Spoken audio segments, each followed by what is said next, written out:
because we entered people and we can't achieve nothing from. Our marketeers will come to power. In every country, at least 2 million and bring out of marketeers, sprinting runners, and younger boys to empower themselves. The money is there, but everything is long never carry the benefit of. Because we are close. What did Paladino Yaga Koluba?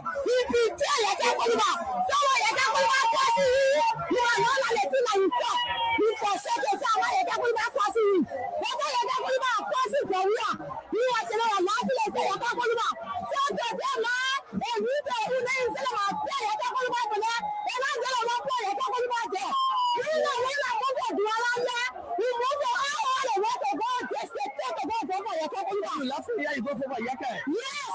Because Yagakulma and the one that is coming to us.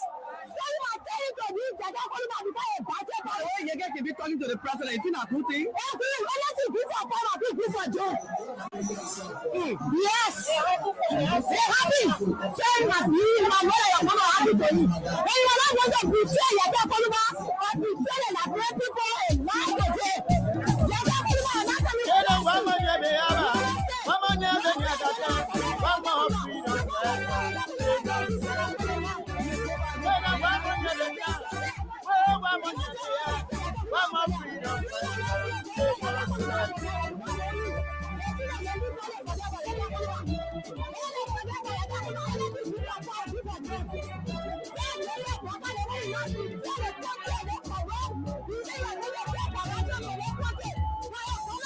When they welcome me, they say they were freedom fighters.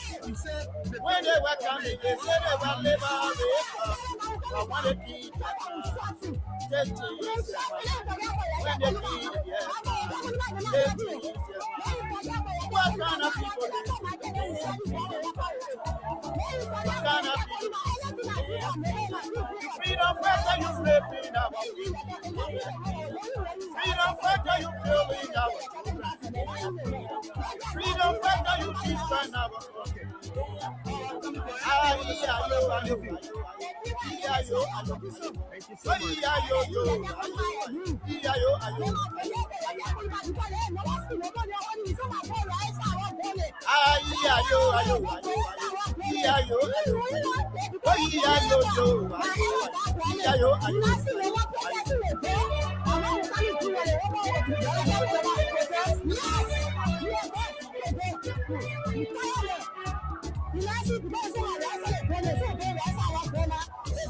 When they were coming, they said they were liberators. When they were coming, they said they were liberators. But when they came, hello. When they came, my son, you made a mistake. I heard you last night. Absolutely, for the whole election at Ima Kono. If you hear my preaching, no family will conclude that in right. We will rescue as the preacher after winning. The broadcast, I don't even answer my phone, don't pick me up. You don't let me down. I don't talk, I don't talk because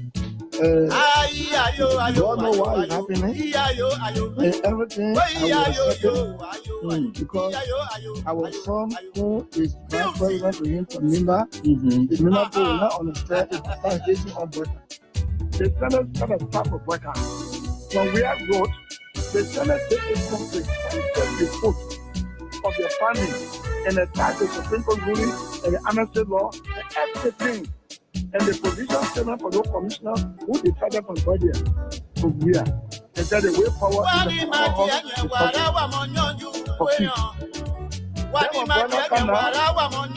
he is by coming there, but they belong there, don't be there, and you know where you just thinking all kind of way better. You want to go after people? You know the so they went away from the teaching. They did a problem. Yeah. Then they Then something happened. What are they almost trying to Yomi house? Then they got it. Then they had it. Then when I heard what was happening, it was me 2 persons to sign. I was me, I was Bani, Jim Bani. But when I went to school, I know what is going on.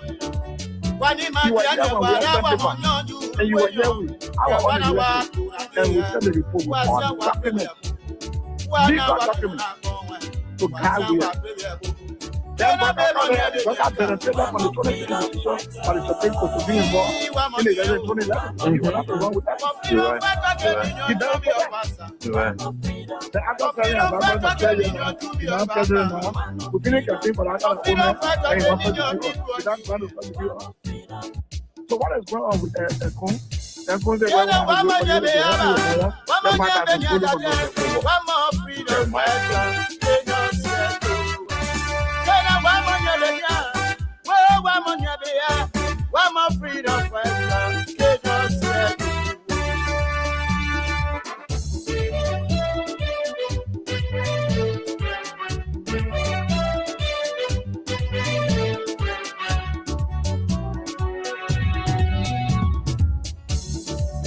Oh, yes, indeed. What a great day. What a wonderful opportunity it feels to be here back and behind these microphones to engage on the issues that matter to Liberia's growth and development. What kind of people this? They are freedom fighters. You freedom fighter, you raping our women. They are freedom fighters. Freedom fighter, you breaking our homes. Freedom fighters. You leaving our people homeless. In our country. They are freedom fighters. What kind of people they saw? When they were coming, they said they were freedom fighters. But when it came their time, they're raping our women. They're breaking our homes. And they're being very rude. They're taking contracts from Liberians, outsourcing them, giving them to foreigners. They're giving our lands to when they were coming, they said they were liberators. To foreigners. What kind of people they saw? When they were coming, they said they were a rescue mission. They changed their mind. But when it came their time, they changed their mind. They changed their mind. What kind of people they saw? They are freedom fighters. Oh yeah, Caesar Gato from Grand Bassa County. You raping our women. They are freedom fighters. What a song. Our children. They are freedom. Befitting the moment. Whenever you hear this tune, it is a reminder that the nation's biggest and most listened to breakfast conversation on Freedom 87.9 is on. Good morning, good morning. Good morning, Liberia. Just wherever you are this morning, on our voice. By the way, we'd like to welcome all of you to this intriguing conversations about the issues that matter to Liberia's growth and development. Good morning to our friends, our followers, and to those of you in the diaspora. It's always a good thing to have you join us. There are too many things to talk about, lots of things happening in Liberia. And yes, indeed, this is where you get the analysis of those issues without fear nor favor. We speak truth to power, unfiltered, in most instances. Yes, this morning,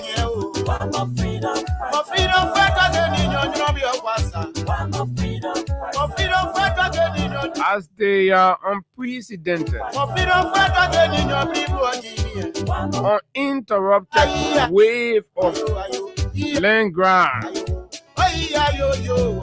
engulf residents and of course the people of Monrovia and its surroundings.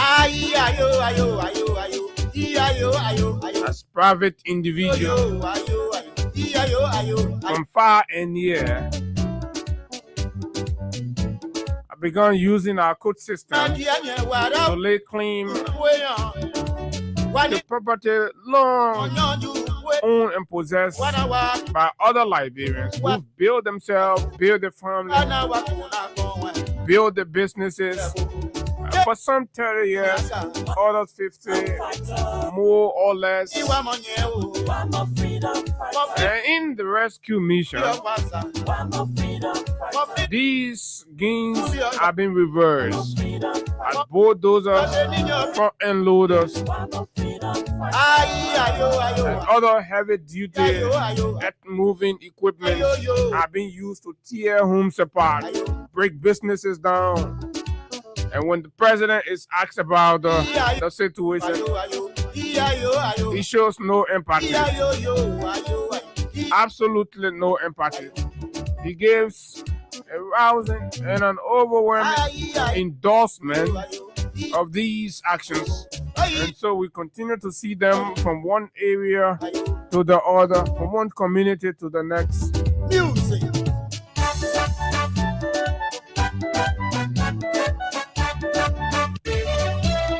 So whether it's the public attempt to reclaim or reopen alleyways, or is some other private individual, the matter in Satan is yet to be resolved. The government has moved in with no form of relief. Parents, babies, mothers, and fathers lying in the streets in their own country, having been bulldozed from their homes. This is what's going on in Liberia under the 80-plus-year-old Baptist deacon. Some say he is a heartless old man. Others say he is an unfulfilled man who does not understand the magnitude of what it means to build your life and establish something for yourself and get robbed broadly. So a man who has not achieved, who has not fulfilled, only had to become president before he can surreptitiously embark on a massive construction of some 10 million mansion in 4 years. People get bad, man. They be describing the president. I listened to the guy from Soup. So very condescending. But anyway, others say these are very befitting characterization of the man occupying the executive mansion. I don't know what you think. Our job is to relay, and that's exactly what we're doing without fear nor favor. Of course, right here on the big station, Freedom 87.9. So we talk about this whole land issue. Say our thoughts about them. The New Georgia is the latest on the blog. A rumor about how you call it, Johnsonville. I think something have started there, and an even bigger one is pending.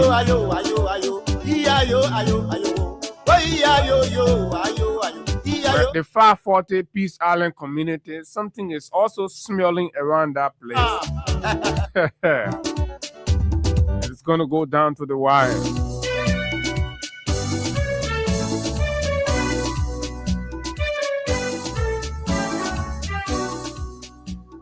Yesterday in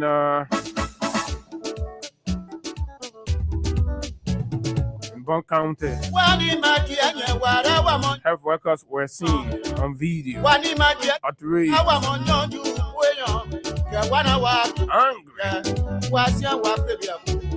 moving up and down, locking the offices of hospital administrators, and it became a scene as they decry abandonment, unpaid wages, indecent working environment at the Phoebe Hospital there in Swakoko.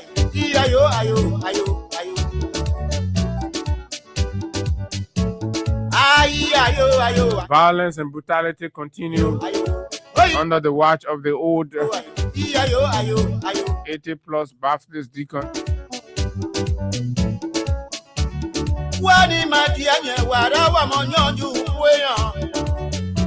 And so we continue to see matters of the yellow machine.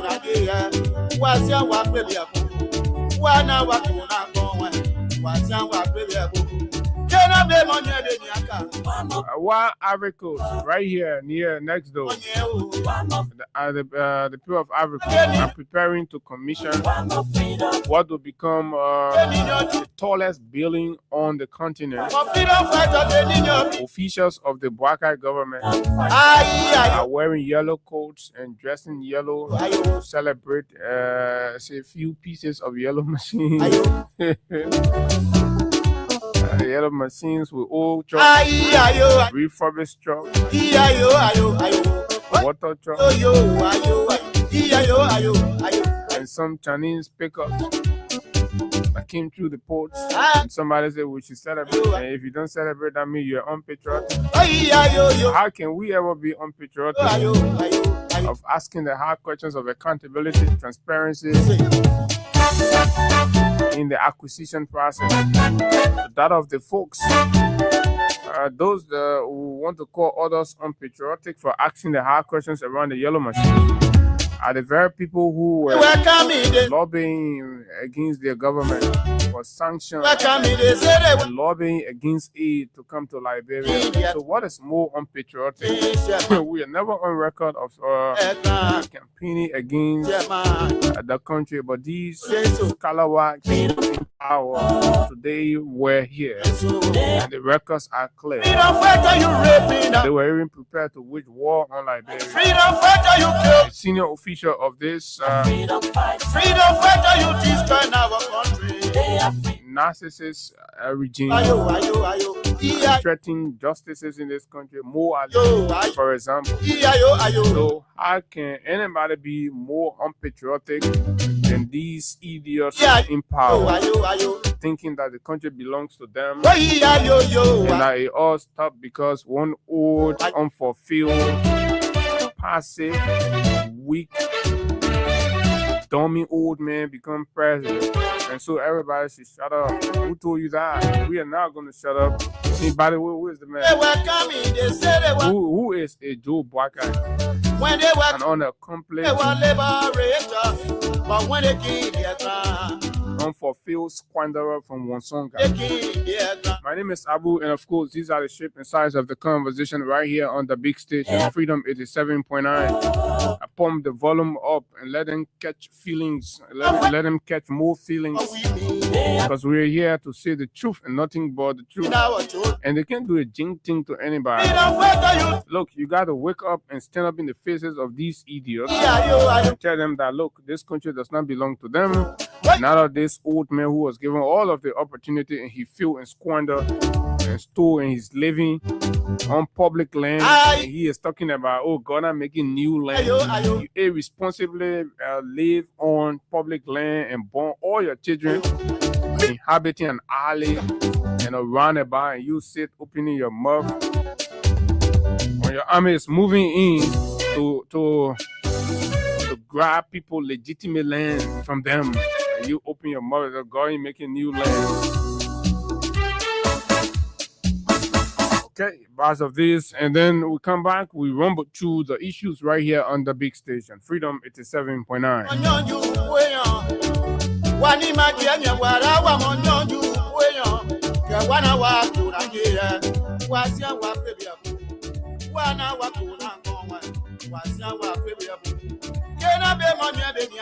I'm a freedom fighter. Oh, I'm a freedom fighter. I'm a freedom fighter. I'm a freedom fighter. I'm a freedom fighter. I'm a freedom fighter.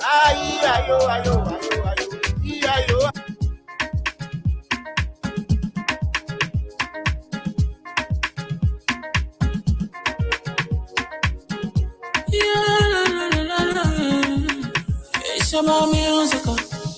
There are crimes in many places, in every community, you know, you can see. So if you see crime, report it. Don't take law in your hand for the right authority. Really can't take your love. Crime Stopper here for us, bringing safety to your door. Whether you rich or you poor, if you see a human target, I mean you cheche. Do it for your safety. If you see it, don't keep it.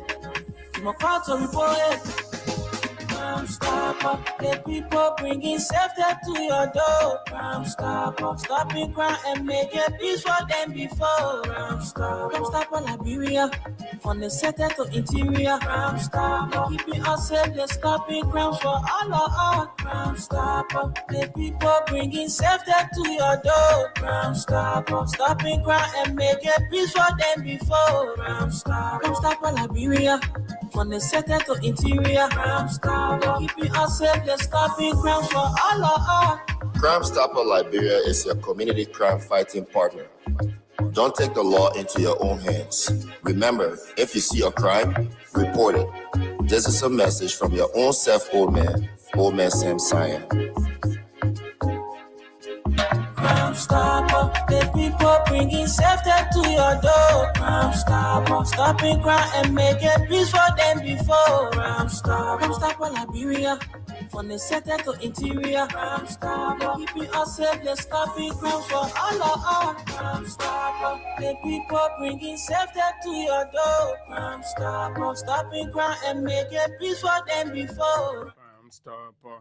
Crime Stopper Liberia. Folks, welcome. And this is it. This is, of course, the Freedom Morning Rise on Freedom 87.9. Good morning to our taxi cab, our pimping riders, our keke, and, of course, bus driver as well, just wherever you are. This early morning, beginning your hustle. I know there's this issue about the, but we will talk about it more on tomorrow. The traffic management thing, this purported communication from the Minister of State. And, you know, since the guy became Minister of State, we have not really, look at him yet and consider other things, but tomorrow we'll see, because we're also hearing some stuff behind the scene. Before writing the communication, there was a situation on ground. So as a responsible and public official, you will want to exhaust that. You want to do something about that. And then when you're communicating about a matter, whether it's a position statement, it has to inform the public as to what effort have you made as an office with the the standoff that was existing. What am I trying to say? So the public, the traffic management people and MDMC and the Ministry of Transport has been embroiled in this triangular rigmarole over legitimacy on the whole driver license issuance and all of these things. So it has been there, right? But then you just issue a statement to say as of March 1, everybody should go. So, and then you're not telling us what happens, what are the actions that are informing. But we'll talk about it tomorrow. Leadership is very sweet, and it's not something that comes from the blue. You have to learn it, and you have to understand the science about leadership. And it is not confined to just a particular group of people, like some of our friends within the Unity Party organization try to make it seem that when you're aligned with the Unity Party, that means you're intelligent. That means you're smart. And people are so delusional in this thought that being Unity partisan means you have superior knowledge. And some of them are dummies. Some of them are the least of society. Some of them are flunkies from high school days, the college days. We know them. They're notorious flunkies, but because they're wearing green, so they surmise that they're intelligent. And then they also honor the illusion that anything CDC, for example, is dullness, is incapacity, and you're like, I don't know, right? But let's welcome some of you, our folks. Kindly share the live, right, and invite others to join. Drop your comments, whether it's the land grab situation, the mixed views, other thing is development, and other thing that the actions are illegal. What do you think? How do you see it? We'll say what we make of it, but let's see what is going. Amajala Kamara is our first on the list. He's joining from way there in Brussels, and you have Jeremy Dwyer, Tita Tula, Venicia Junior Mba from Nikutown. Emmanuel Bro is joining from Minnesota. Saturday, Woodware is joining from the USA, Atlanta, Georgia. Melvin Kofa is joining from Brewerville. You have Sawindo Ware from Logantown, James Wilson, J. Henry Na, Kuku Jason Joseph, George Watkins Jr. is joining us from District 13. District 13, I need Georgia all in the District 13 area that I'm sure George will have some idea on what is going on. James Lamy, you have Charles Weir, Sheikh Kamara, Emmanuel M. Wall, Devini Kalapli Wule from District number 11. Honorable J.D. Williams from Johnsonville, thanks a lot. Sam Matui is joining from Grand Bassa Lac. You have Mohammed Roger, Grace Moore, Vicarious. Who else? You have Prince Lucas Podolsky Carlos, Stephen Fowler Jr., Chris Rule, and Ari Solomon, Otto G. Johnson Jr., David C. Williams just joining. Who else? Iris Solomon says, good morning. I'm following from Keba behind Battenville Estate. Yeah, I like. So, gentlemen, kindly share the show to all of the different groups that you're in, and let's talk about this. You know, it's important when we're in a country where our rights are determined by our political alliance or allegiance, then there is trouble in the land. You see, the things we criticized yesterday, and we can come and normalize those things today and expect people to clap for us. And that is to our friends in the United Party organization, right? You criticize that the manner and form in which the country was being run or led was not inclusive. The manner and form that things were happening was largely insensitive to the plight of the ordinary people that the government was constituted to look after and care for them. Which other sector in 2 years that have not felt the pinch of your recklessness and, of course, irresponsible leadership? Which other sector? Whether it's the blind people, whether it's the crippled people, whether it's the youths, or the pregnant women, whether it's hospital workers, factory workers, concession laborers, just wherever, minors, everywhere. Everybody's complaining, everybody's crying. So what difference have you brought to leadership and governance? What's the purpose of people going to election to change? Is it just to create an opportunity for other people to be included in the less than 2% of the government that are representing the total, population and all that?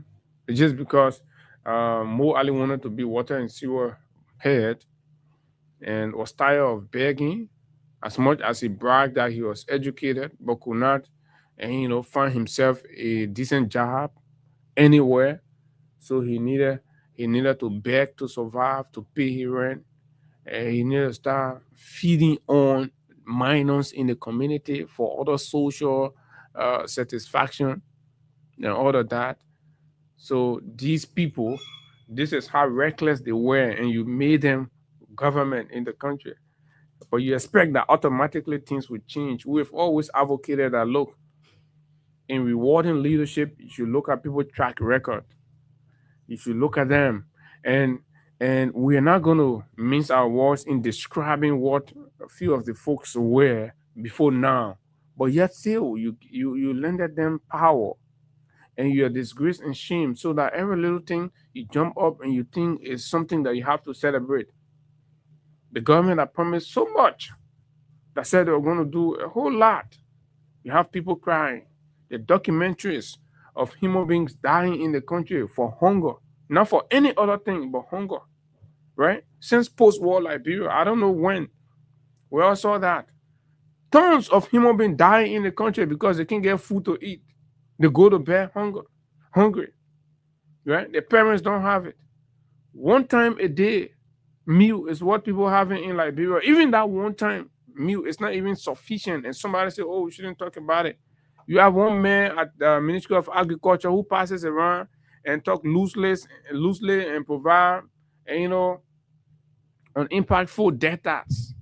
Every time you listen to him, he's giving all kinds of wild numbers.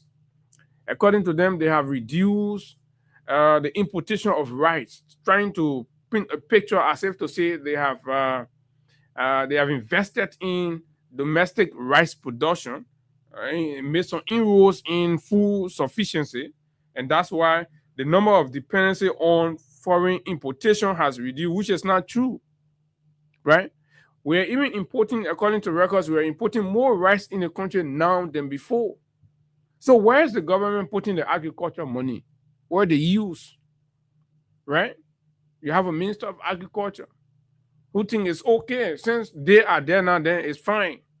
All the noise that you all were making about agriculture issue, blah, blah, blah. So what do you hear about a man who, according to what we've been hearing in folktale, that he earned his degrees in agriculture? Nothing to demonstrate that actually he is an agriculturist. Not even a backyard garden. You all have been to Mr. Boakan's house. Not even a backyard garden he has, right? Bulu, he became president. He went and laid claim to his in-laws' property in Bomi. He said that he farmed. Okay, right? And he goes there. He has developed it, putting public money into it. So he has a farm now. He got horses on the farm. Imagine the very man that was on tape here begging for mobile money and Sendwave to survive and put gas in his car. Now has horses on his private farm. Right? Can you imagine? But again, when you have the opportunity to vote, the fact that in Liberia that people will look at George Weah and his accomplishment, right, and his financial independence, and want to bring a liability in chief like Boakai close to him, says a lot about the psychology. It says a lot. And go out there, you see other people vehemently arguing and cluelessly arguing. So what is the worth of getting educated and enlightened when people are enlightened and they're still sounding dummy? Can you imagine? This is the country where people are enlightened. Some of them brag of master, two master, this, that, the other people, that other people.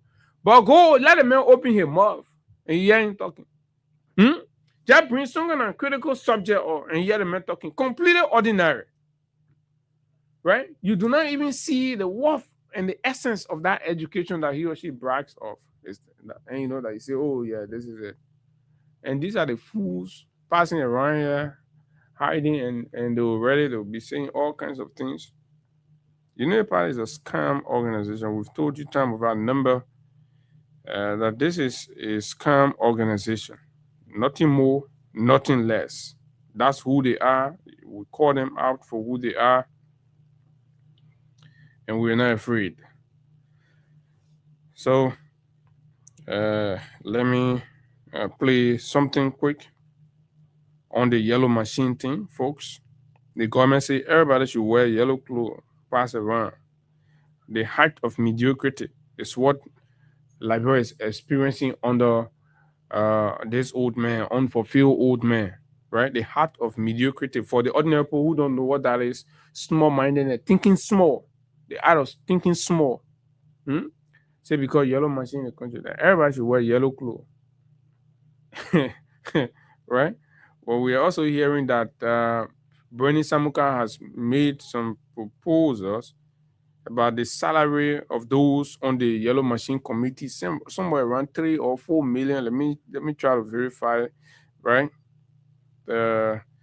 Okay, let me try to get the numbers right so that while you're wearing your yellow, wherever you are, just know how much this is. Okay, so Samuka has set, according to public information shared by our good friend Benedict, that Bernie Samuka, the chairman of the Yellow Machine Committee, Bwaka's Yellow Machine Committee, have set at least 4.8 million for salary. Yesterday, I asked a very fundamental question.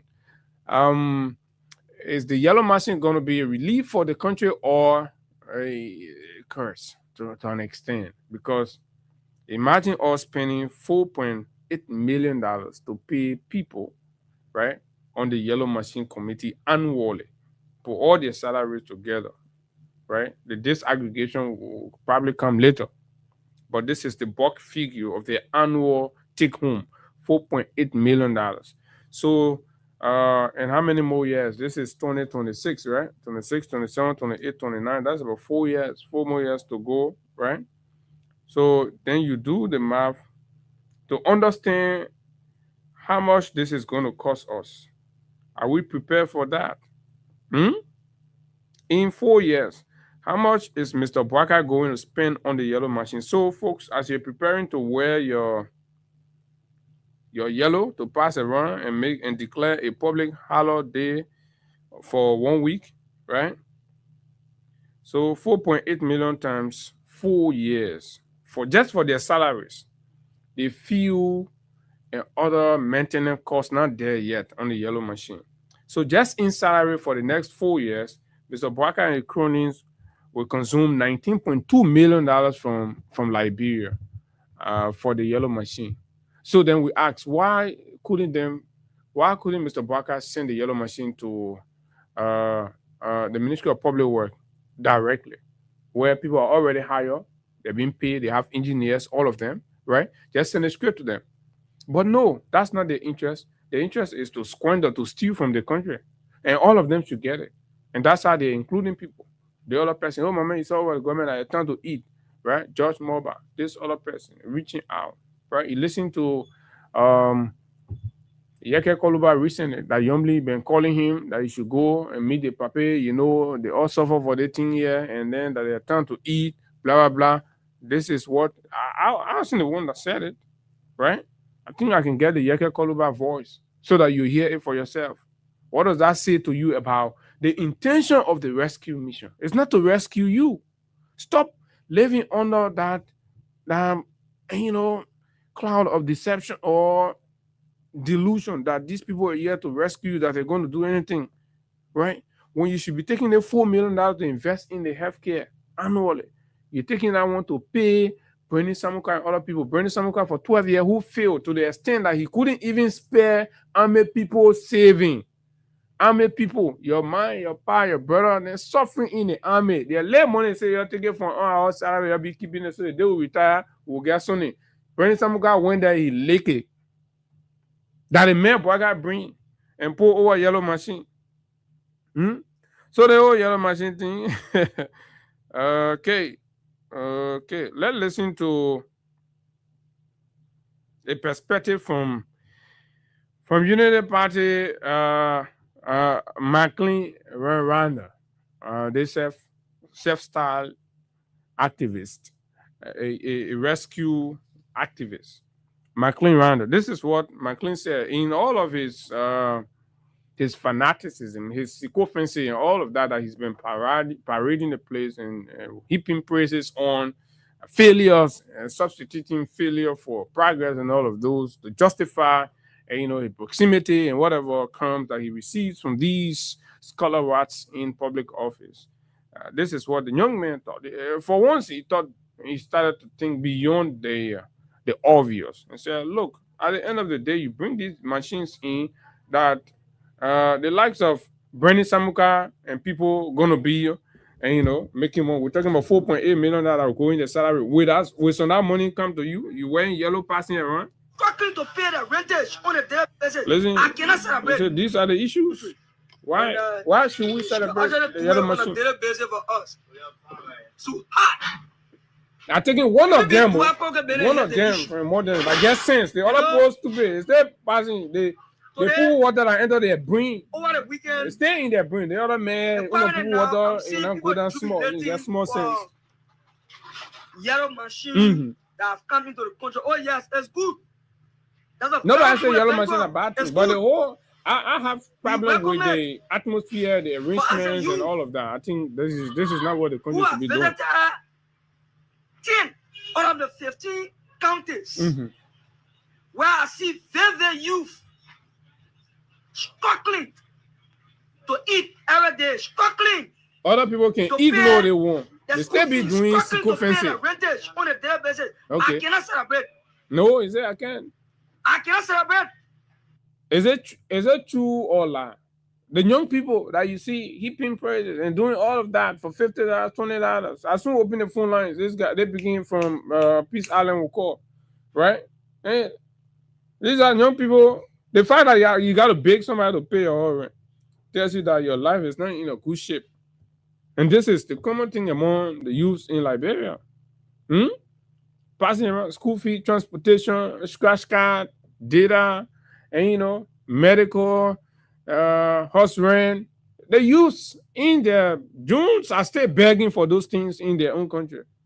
And somebody said they should jump and just wear yellow shirt and be celebrating because yellow machines are coming under dubious circumstances, under unclear, and of course, unaccountable circumstances, with no public disclosure on the nature of the contract, with no conversations about how these contracts were awarded, with no actual financial prudence in the entire process. PPCC, everything violated. We cannot guarantee the transparency of it, but the president said everybody should jump up and say everything. How? Are we a country of mediocres? Who are we?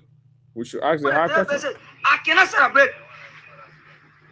I cannot celebrate. What you are? You can do the best of development, pave the road from Broad Street straight to heaven. President Walker, once the youth are in power to ride on that road, to get money in the pocket, pay the school fee. How is this one difficult for any young man outside there to understand and advocate the same way for themselves? We're not saying for us, not for me. We do it, right? You stand up, use this movement. When journalists come around, use this movement to speak on behalf of yourself and your fellow compatriots as young people. Do you want to go 10 years from now and you are still in that same state? Oh, Mr. President, yellow machine sounds good. It's a good thing. But what we are saying, right, the most urgent priority must be placed on our empowerment, our welfare, our sustainability strategy, right? Universities in Monrovia, years after years, are graduating tons and hundreds of accountants, right? Public administrators and all of that here, languishing from street corners to the others without job. What do we see the youth going into? Taking court licenses, running after each other for motorbike, black exhaust. You think Liberian youth supposed to be relegated to that? Absolutely. Times are hard. Things are difficult. The government is insensitive. The president cares less.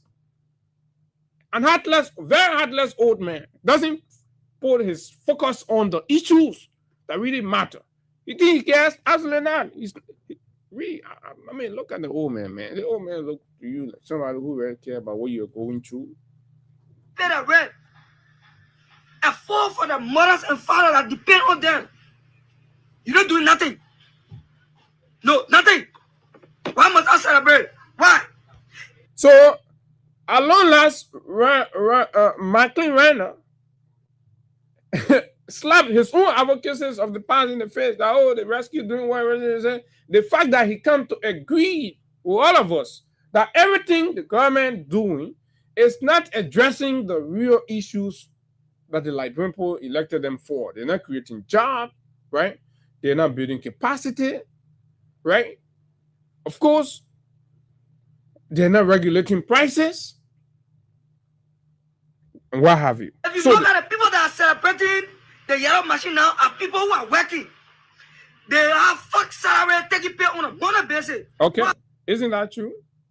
So how you allow the men are working, stealing from the country, Right? They may join celebrating. Then you in the community, you ain't get your first cap out here, you baking friends, you can rally and say, y'all go compare note. You can compare note to eat. The whole survival hanging on comparing note.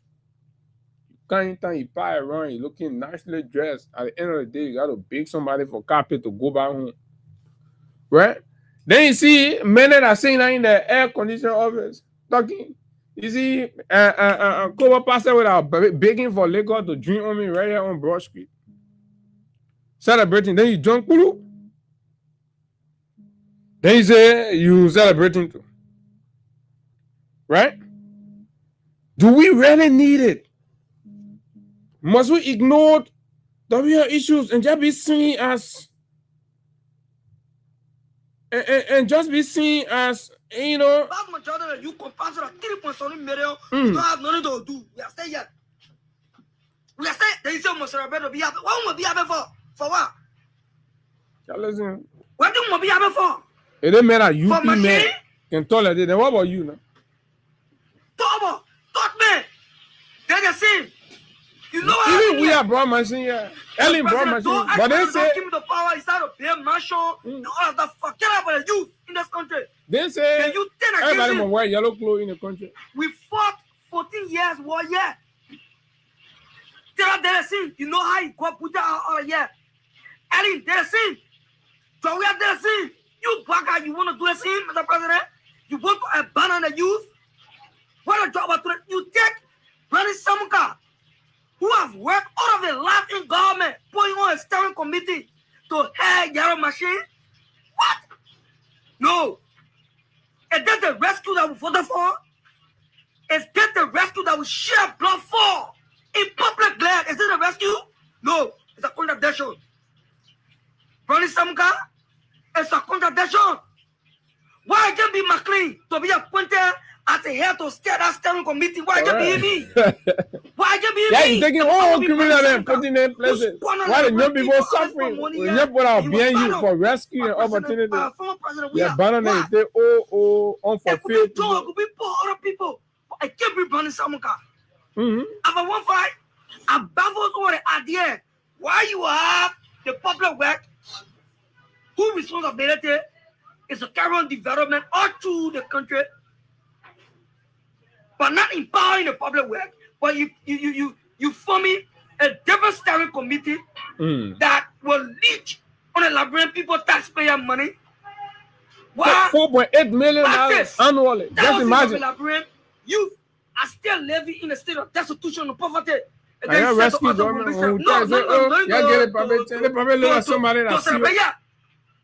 You know when I was celebrating? When thousands of men of youth are working, they are going home on a daily basis, carrying black passes back home. Okay, let me hold it there and see what you other young people think about what McLean have said. I think this is something that should be coming out. And this is what young people should be having conversation about: your personal empowerment, the change that you desire and deserve in your life, and you can't be bootlicking and praise singing all of the time to survive. As soon one of you managed to slip someone away and enter someone's office and they're paying you $200, oh, you already achieved now. You ready to be insulting your friend, you know, you become the more peace now. You gotta be demonstrating. As soon as they grab one of you, they put in someone $300 office. Oh no, some of you on professional salary, but yesterday you don't even care. Your future is in jeopardy. Your employment is not even guaranteed, but the fact that on more end they can give you 200 anything, I think that is thinking low. The youth need to wake up. The revolution on our hands is a duty of the young people, or else we have another cycle of useless young people in this country that will mean nothing to themselves and for themselves. The social breakdown that we were observing yesterday, I was talking about it, are all because of what? People don't have the means. You don't have the means and you want to keep a woman and you can't take care of her. And then she gets attracted to something else. She goes and commit, and you know, abomination. They say, oh, hey, the women are not good. Then when you have the opportunity to push your government to make you responsible, capable, and independent, you compromise that with $50 and $25. How well are our young people thinking in Liberia? It's important. The John Kulu, you see people who are in offices wearing yellow to celebrate yellow machine. You join, you celebrate. When other people asking them hard questions, then you can start cursing them. 6 years later, you'll still be in the same position, looking for another person again to be praise singing, to start to give you. When is that cycle going to stop? It's going to break. When? And young people have to consider that. Let's take course as you go ahead to wear your yellow machine, your yellow clothes, and all of you, right? When you now push the government to know that whatever, there's a very insensitive government. Look in the budget every day, they're spending millions on themselves, creating. Why are the youth not constructively engaging the fight? And I like what McLean Randall raised. How can you take Bernie Samuka and put him on a committee, on a specialized committee? What does that signal to you? That they're creating avenue for their likes and their associate, right? To join the gang of exploitation and steal from this country. That's what they are doing, right? Nobody is against yellow machine because the law and the statute require that you empower the Ministry of Public Works. And for the Ministry of Public Works to be empowered, you have to bring yellow machines. Ellen did the same, we are did the same, and we expect Baka to do the very same. Then you jump, you left the Ministry of Public Works there. You say you set up this whole special committee. You put Bernie Samuka, Roger Duma, and all the people that win election, they fill in the district and other place. You put them on the committee. You say you can't eat on this side. Then when we talk, you say we are the people that are unpatriotic. What is your definition of patriotism? What is your measurement? What's the standard? Right? To be blindly supporting and refusing to be critical, to assess and unpack, and be able to dichotomize between what is good for the country and what is bad. 6 years from now, they will come out and say, oh, the Mexican yellow machine. But you are heaping praises on it, irrespective of the accountability questions that critical voices like us are raising about it. You're branding us. We agree, we accept the brand. Is this the first time to have yellow machines? Oh, look. The government says a flagship. Yeah, a flagship. But again, because of flagship, so you should do it anyhow. As if to say that your power money or that your my money, that your family money you're taking. No, the country money got to give an account. 0776-104-104, 086-500-104 the numbers. And after a few calls, we go to Labor Ministry. There's something we have to talk about from that place. Good morning. Good morning. Morning, sir. Thank you very much. This is the common chairman. I'm COP Willie. For the public call, I join you from right behind the President Bwaka thing. Abu, I refuse to say yellow thing is a good thing because I know it is a Pandora box and it's not a good thing. Abu, let me say this. A big shrine is a shrine. No matter how much lipstick you can get to place on the mouth of a pig, that pig is nothing but a pig. No, Abu, Liberia has evolved. The essence of getting yellow machine to get that kind of role.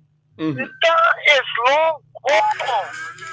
So we are moving to another era. Like the former president said, we are into another era and it took us back. We are moving to a generic era and then we're taking back to the auto-generic days. That's what's happening in Liberia now.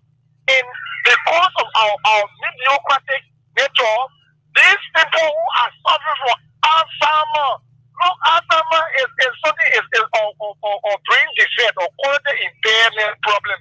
The ballroom of Bwaka is filled with dementia. The people there, they got Parkinson's disease. That is why they will wear yellow t-shirt and take the street for yellow machine.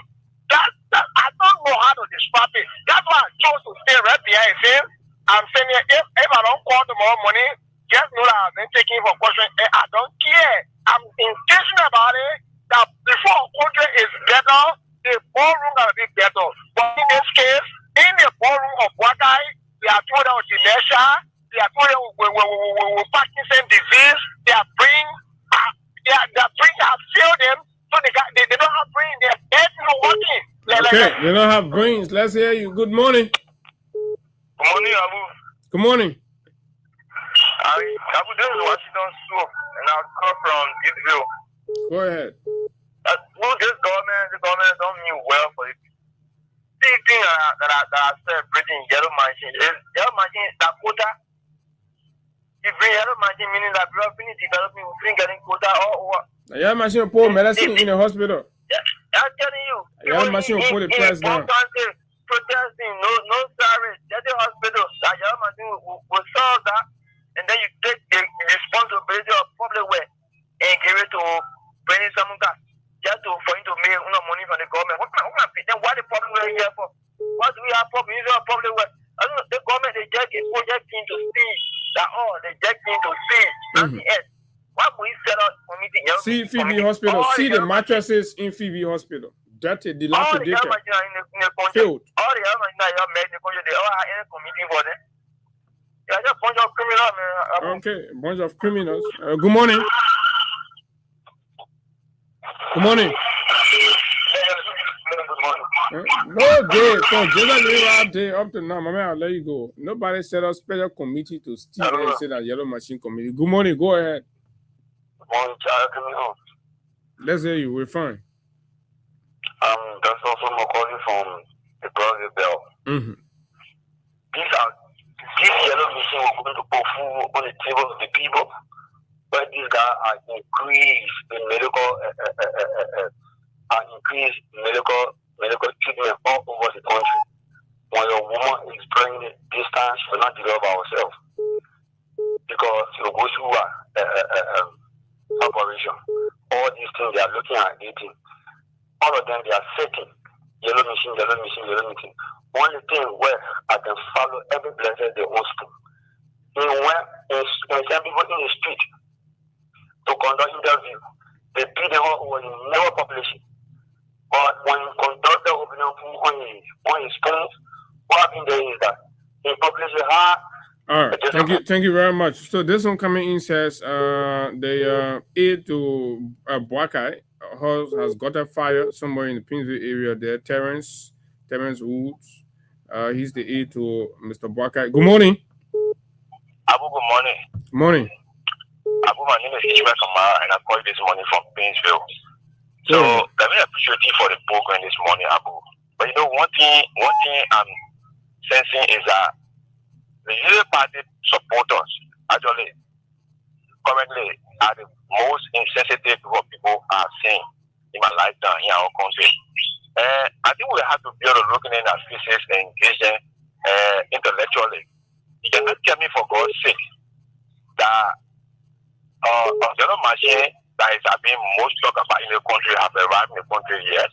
Mm-hmm. Which is a very good thing. We should appreciate because we don't develop. No, but people are hungry.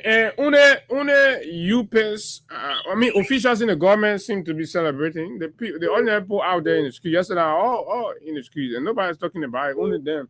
That's to tell you how hungry the people are. For God's sake, when we are talking about the livelihood of our people, they are celebrating yellow machine. But now you have the situation on the ground, Abu. When I did my own cost analysis of the yellow machine saga, I got to understand that it is a loss to all, it's now a gain. Like, I had a discussion this morning on your platform about whether it is a blessing or it is a curse. I consider it a curse because this is not anything that's going to move our country forward. For example, this yellow machine, Rani Samuka is telling us that we are going to spend less than 4 million plus annually. Okay, we want to echo them, we talk about $10 million of credit for the commercial bank. We're going to be paying our money without interest. Can you imagine, Abu, that we are going to be spending additional 4 million plus every budget year? Times that money by 3 to 4 years. If we do that 4 times 4, that's 16 million. So are you going to tell me that we're going to be spending like 16 million in 4 years plus? Or 16 million plus in 4 years? For God's sake, up to the 17 billion, what are we going to be expecting as a dividend as our country? So in my mind, to just bring all those yellow machines to spread it all across here, and in my mind, they are not going to be doing anything better. They are not going to be doing any asphalt pavement around here. They're going to be involved in any critical infrastructure development or agriculture program. They are just going to bring the yellow machines to be able to take salaries and to be able to pay their ponies. So this yellow machine story, they have to be able to be able to do critical analysis, especially those who follow the United Party. Thank you very much. Thank you very much. I have the way there. And the whole thing about it, I mean, like it or not, the president doesn't even care. Yeah, hello, good morning. Go ahead. Abu, there's a record to brother. I'm Tony Hackman. I call you from Brazil. Go ahead quickly. Abu, think of matter. Isn't that machine that fills the roads? Machines. Do you talk about that? Isn't that machine? Doing total. The alien we are that machine. So I can machines not unique to the United Party people. Why United Party make it because they're stealing, so they want to divert the public attention to machines. I said this is the first time machines came to the country. It's so funny that when the government official wearing yellow, put yesterday. How can how can a machine become unique to country that is 178 years? Like other countries are celebrating greater thing than airplane ship. 178 years country like United Party just make like to be a laughing stock to other people part of the world. You're celebrating yellow machine. I used to say other government are bringing yellow machine. What kind of problem is this, Abu? It's so frustrating. I think just get it better, man. Okay, thank you very much. But folks, this is what we are talking about. All about celebrating billions. Look at Guinea right here. They put iron ore stuff. How many billions? 10 to 20 billion investment in that place. People talking about. And he's talking about yellow machines, few pieces of yellow machines. And the whole 285 they're talking about everything, not even yellow machines. So you got more OO trucks inside and pickup and water tank truck and then the actual yellow machine. A complete criminal government here. Be here about rule, right? You take a convicted criminal main here of the main here of the special committee. I know I gotta let it go, man. You can do that, right? You can do that, right? Let me squeeze this. Morning. Morning, Abu. Morning. Thank you. Abu, I'm Spencer Mohammed, and I call for my propo corner down Coast Bone Hill, Winter Community. Abu, I asked the guys who wore yellow t-shirts, yellow suits and yellow t-shirts all around yesterday. What are they bringing the yellow machine? Weren't they the same person who was telling us that road will eat, that development will eat? So what are they bringing the yellow machine to do? Are they telling me they are coming to do the copycat where President we have did for which they're bringing it to steal, to put all criminal on the committee, and they'll be taking $4.8 million annually for salary. Are you EIE? Indeed, I'm hiding him behind this yellow machine just to come and look and milk our country. I thought you guys said they were educated than us. Bunch of OO trucks, they go and pile up bunch of OO trucks. He said that yellow machines, and he put all criminals on it, convicted, right? The same way you free a convicted murderer from prison and rewarded her with public office. Good morning. Hello, go ahead. You know, when I'm eating out because no one is senator in Lupa. Well, I'm now just here fucking cheap. You be running a campaign where you honor influence. But you look at public wedding, you say public where you know. We have our papi money, our woman money there. Today we get nothing. Geography says when you have change, I can American look at you. Gonna never look at. So I think I'm away from people so far. Yeah, I don't know why you turn so far. I don't know why you far so far. So the Papa don't promote so far. Man, I'm a people money. Yeah, you couldn't pay. Joey, I got to pay.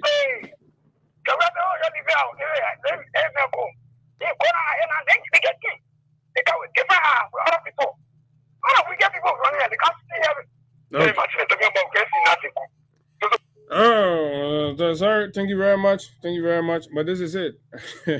Liberal case is so peculiar, and of course, when you think about it, you get so disgusted about the whole thing, and you don't even know where to start. And that's all the calls we can take for this segment. I'm sorry, Poka, Edmond, and others.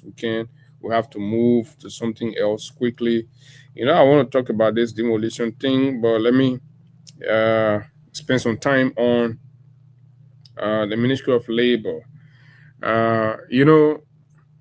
There have been several labor rights issues that's been coming up across the country from different mining areas.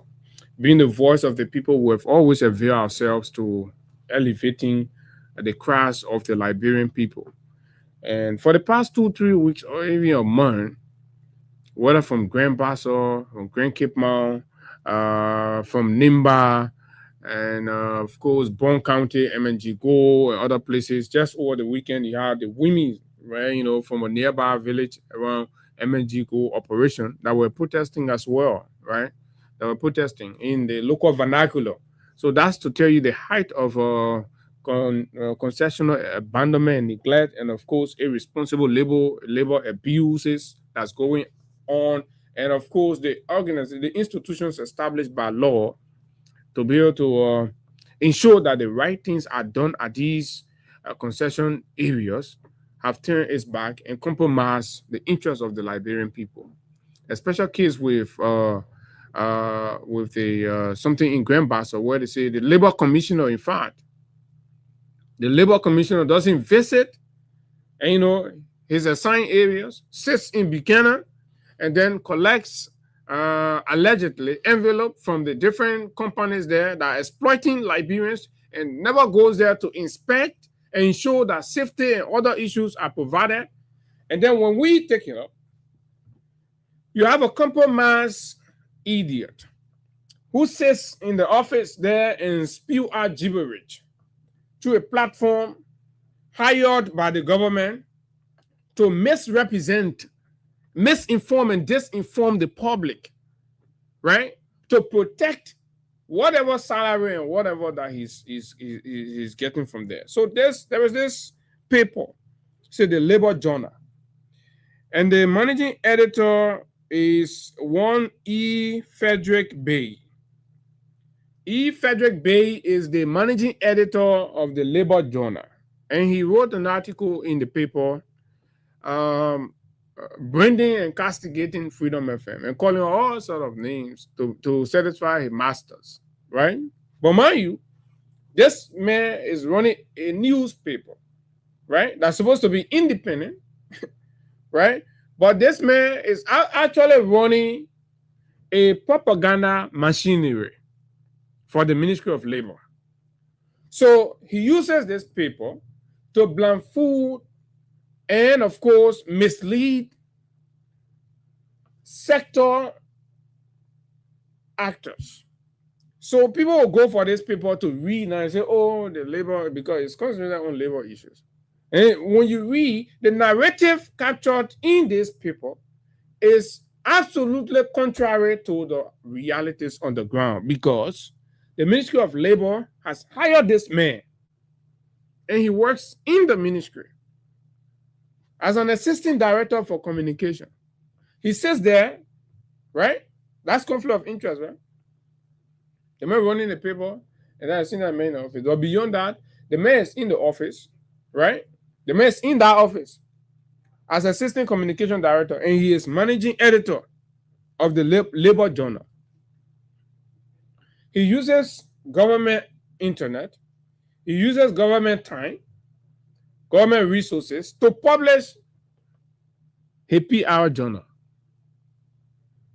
So because we have been placing a lot of attention and creating a lot of stuff around this whole labor abuse thing and the breakdown there, and availing our platform to advocates that are standing tall, and of course, in spite of all of the odds and challenges, they're speaking for our people. The guy wrote a story, and this is it. He says, Labor Ministry dismisses impersonator George Tengbers. You all remember George Tengbers? He's been making some appearances here, and we'll be having labor conversation. I'll even talking to him about the guys from Nimba. I have that video here. I'm going to play it, right? Then we see whether it's Frederick Bay that's independent, that's responsible, or that us doing the job as the watchdog. This man who compromises his watchdog stand and sits in an office where he witnessed the abuse of Liberian laborers, and his journalistic conscience is buried for the few cents and dollars that he gets from Corporal Kra, right? To paint a deceptive picture and narrative while our people are suffering. And we brought on the radio so that you all will know the people who are doing it. They pass around, they say they are good journalists, they're doing all kinds of things. This is one. So when you're reading the Labor Journal, all that thing you're reading is also la. Because there is no way this man will paint the real picture of what our people are going through, sitting in the office, the Ministry of Labor, and using the internet and being paid from there, and you think it is now PR people. So the Ministry of Labor has strongly, I'm going to read the article. The Ministry of Labor has strongly dismissed and condemned the ongoing politically motivated besmear campaign against Minister Corporal W. Kra by a man identified as George Tengbe. The Labor Ministry, in a press statement issued today, which is on the day before also, revealed that in recent times, Tengbe, who labels himself as self-styled advocate on labor matters, right? A self-styled advocate on labor matters. Let me do it like this. A self-styled advocate on labor matters, right, has taken on to various social media platforms, particularly Freedom FM.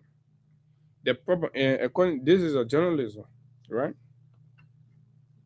He doesn't even know the ownership of Freedom FM, the operation of Freedom FM, but he make insinuation and he present that as a fact.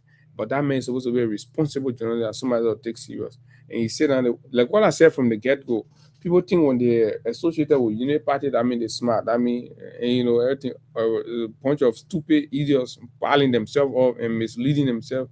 And they're in that cycle of delusion and fooling themselves, right? Self-styled advocate on labor matters has taken on to various social media platforms, particularly Freedom FM, the propaganda, according to him, Freedom FM, the propaganda mouthpiece of the Opposition Congress for Democratic Change, CDC, to malign the high-end reputation of the distinguished Labor Minister Kra. Distinguished? Does Corporal Kra and distinguished exist in the same neighborhood? All the stories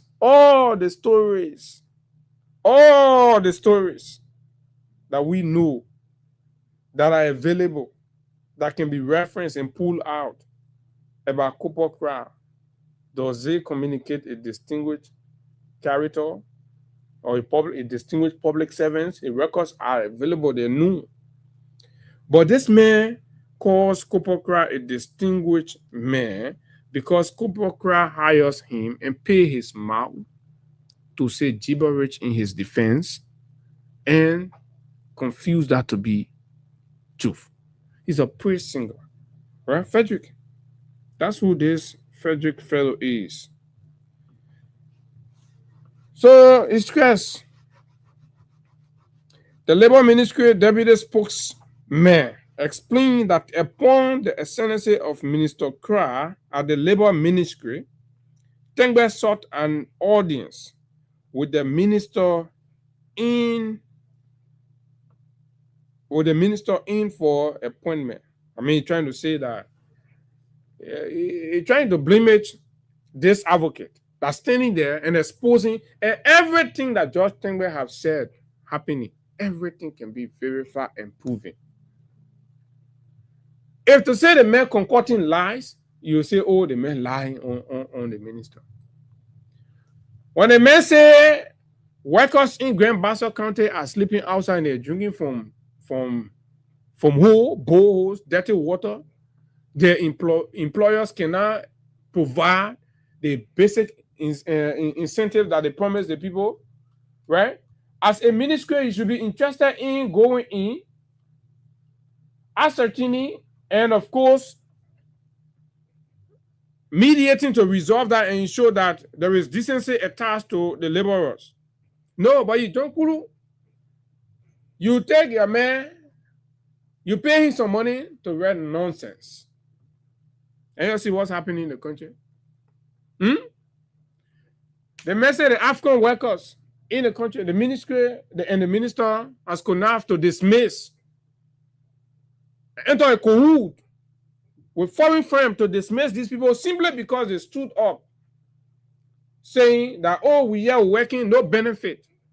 For several years, several months, the people don't want to give our benefit. You please come here and tell them to give our benefit. The people say, hey, you send ERU officers, PSC officers, they open fire.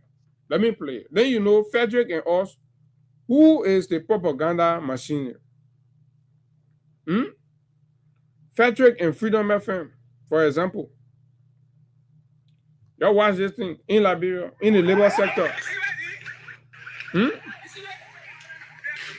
This is what Frederick covers. Frederick says, when we report on these kinds of heinous happening in the country, poor family heads, struggling for jobs, get hired, the rights are abused, the Ministry of Labor does nothing.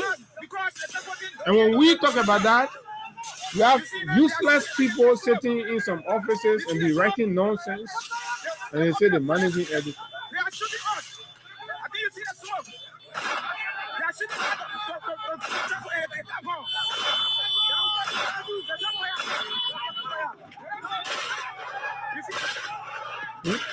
They're not 1990, they're not 2003. That because this heavy gun sound that you're hearing, that right here in Liberia, Wakubakwa is Minister of Labor, laborers hired by the Asilometer subsidiary or AFCON, right? That abuse the people, refuse to pay them benefits, the salaries on time and all of that, exposing them to hazardous environments and their life are threatening and all of those things. When they came out to speak about it, right, they want to open fire on the people. They open fire on them.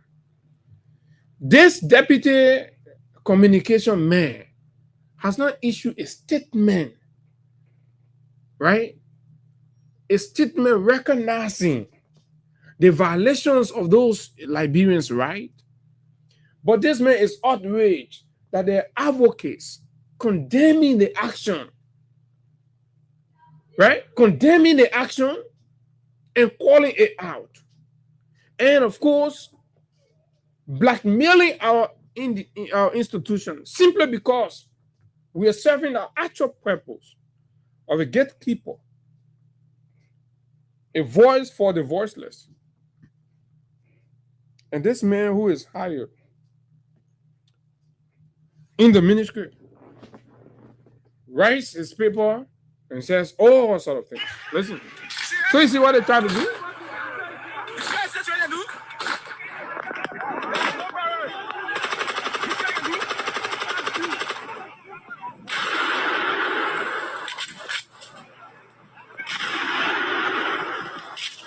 Ordinary or armed citizens, ordinary and or armed citizens, advocating in their own country for their rights. As the Ministry of Labor has abandoned them, even when they're going through the strike action, not even the company threatening at that point, but it's the ministry threatening them. You lose your job, you don't go back to work. The people say, oh, but the condition is bad, it's unbearable, go back. You don't go back, we'll dismiss you. Is that the role of the ministry? Like when you say, oh, Mr. Minister, the way we have been treated is unfair. The point giving our benefit, they're paying all this. Say, go back. So no, we're going back. We call it attention so you can't talk to the people to make sure they do this thing. Say, go back. You go back. We give you 2 days. We give you 3 days. We give you 1 week. You go back, they'll fire you. But this other assistant communication director said that he say, oh, the people deserve it. All the workers that are complaining around the country, they all deserve it. Nobody more talk. So the man say, all the people that are talking, he say that Freedom FM people, that propaganda more peace. So they think, yeah. A fair? The man say George Tengbe is using opposition CDC own Freedom FM. That CDC get Freedom FM? How are you a managing editor of a whole paper and you're so uninformed and you're distributing lies and you say you're publishing, right? Instead of the liberal broadcasting system, and how do you want to censor people's opinion as to where they go, what they say, and what have you? Who gave you that authority to tell and activate where to go and carry their message? He said they're angry why the men are going to ELBC and the men coming to Freedom FM. So that means the thing the men saying, they will not take it. So all of you, those of you that can call from Seti brother, blah, blah, blah, the reason why you're not seeing anybody from the ministry to come and address your concern are the reasons. And like I've said, whenever you try to be critical and raise issue with elements in the government and the lapses, you try to bring them out and pinpoint them, they start to threaten you. Now, here's the story. Coming to the end of last week, George had gone after advocating for a lady somewhere in Grand Bassa there also. So there was a hearing at the labor court. And of course, it must be open to the public. So George had gone to attend the hearing. And this very unprofessional communication man denied the man access and turned and described the man, according to George, an enemy of state, that the ministry has described him as declaring enemy of the state. Can you imagine in our own country? Declare the main enemy of the state. They say the ministry, what authority the minister get to be declaring particular individual in the country enemy of the state and denying them access to public forums? Public, not private, public forums. They may say, okay, let's go and witness and see how you dispense this. Because they're not going to do, they're going to compromise the mentioning of thing. Deny the man access. The man came out and say, oh. And aside from the denial, but the reason for the denial, that the minister have declared the man enemy of the state. My people, you tell us, what's going on? So the election, what y'all went to election and voted democratically in keeping with the laws and give power to UP. That means now nobody get right in the country. The country belongs to UP.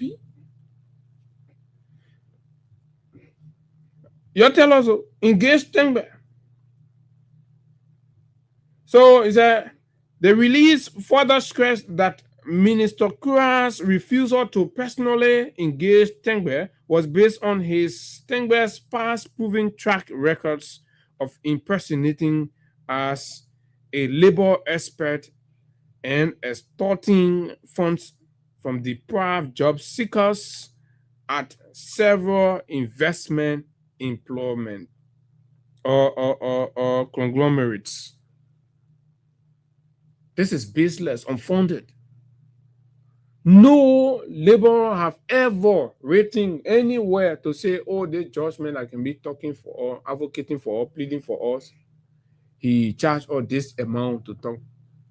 We avail our platform free of charge to these brothers and others to come, because we can't ignore the concern of the people. Some people here cutting, their legs cutting, their ear, their eye, they will lose their eyes.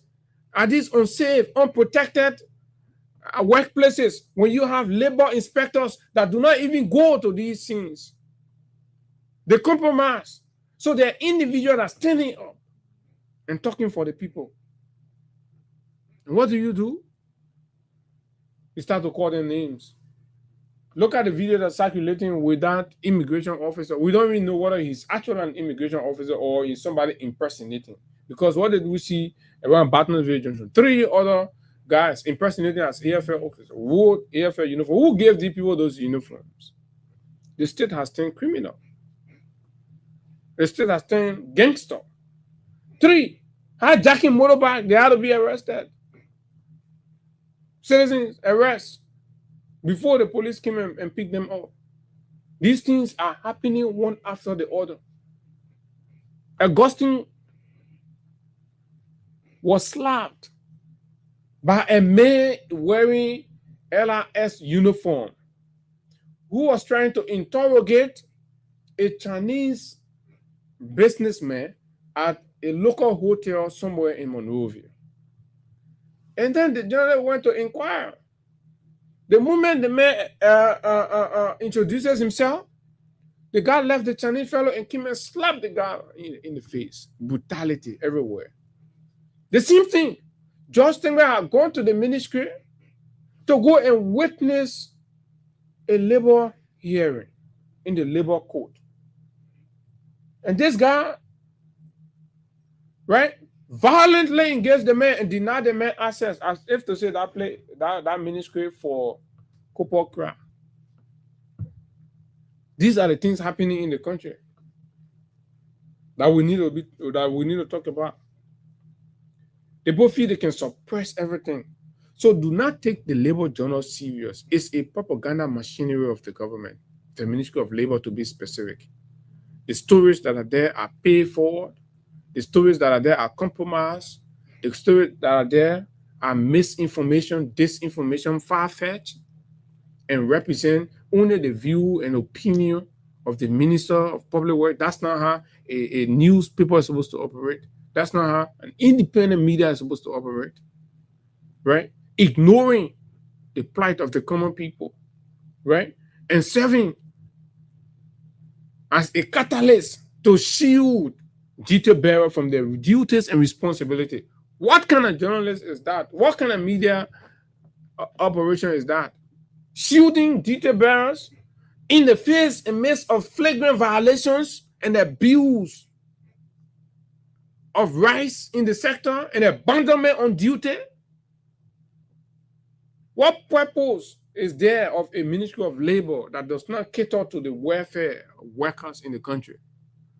And when advocates are saying that, you develop the audacity and the fortitude to spew gibberish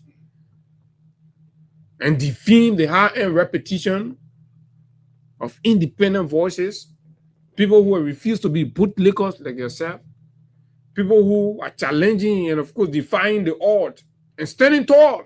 How much do they pay you, in fact, to compromise yourself, compromise your integrity, compromise your career, right?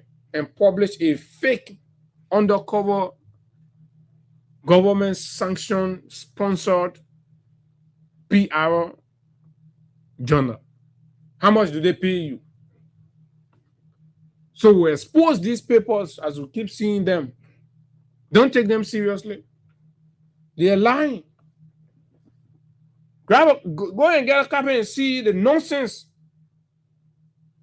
And these people would never be read on this radio station. I would tell the guys. Now that we know, we thought it was something serious, something. What about that nonsense? This is being paid for by corporate crime and other Lebanese and Indian companies in the country that's exploiting our people. So they'll be writing fanfare story. This place right here, beer factory.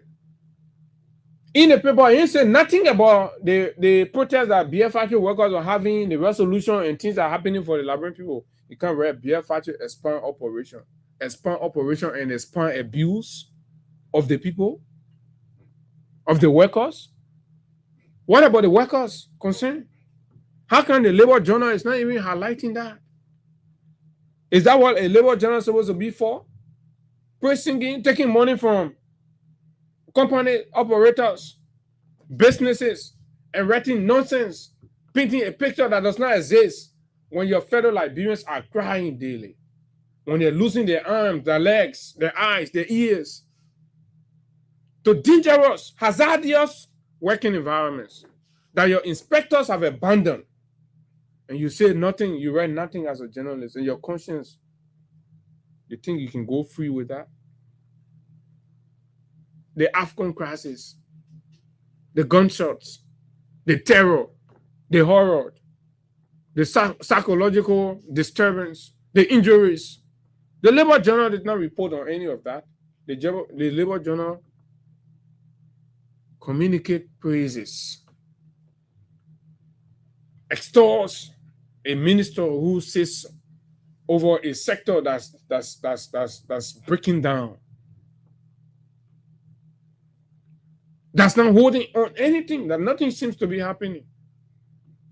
Even the stores, inspections don't exist there. Go to places, it's under their watch, under this Minister of Labor's watch, that you have company operating in the country, they give them permit, all of that. One man will do three men job. One man will occupy 3 men job when Liberians are crying that there is no job. And the Labor Ministry is aware.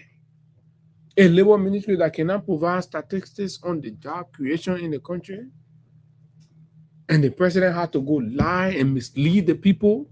And you think that's a responsible ministry presided over by a responsible man, and you got to be defaming other people's reputation, and you can look at serious entities like Freedom and bring your Koshiyoko more to come talk gibberish about who we are. Who are you to define us? You think our job here is dictated by your whims or the whims and caprice of your enablers? You think that they are the one that determine what we say, how we say it? Do we look afraid to you? Bootlegging scholar whites sit in undeserved public office with no credentials, no qualification whatsoever, mediocrity. They are higher on patronage. They sit there spreading hate, spreading blackmail, and of course, branding people. Because that's the only way they can survive. Is to be writing these kinds of nonsense that the only way you will survive. This thing that cannot pass any proper text of ethical scrutiny. These people cannot pass. They cannot pass. It will be trash. You're writing trash and you're being paid for nonsense, and you can look at serious organization here contributing. You know the impact we're making? Have you asked yourself why we're the most listened to radio station in the country? Because we're serving our purpose. What is our purpose? For the people to stand there and raise their issue and be the voice for the voiceless. That's Freedom FM. That's who we are. Check around Monrovia as we're talking. All the shops, the marketplaces are locked down. Street corners, everywhere. You think we earned that by bootlicking failed public officials? Eh?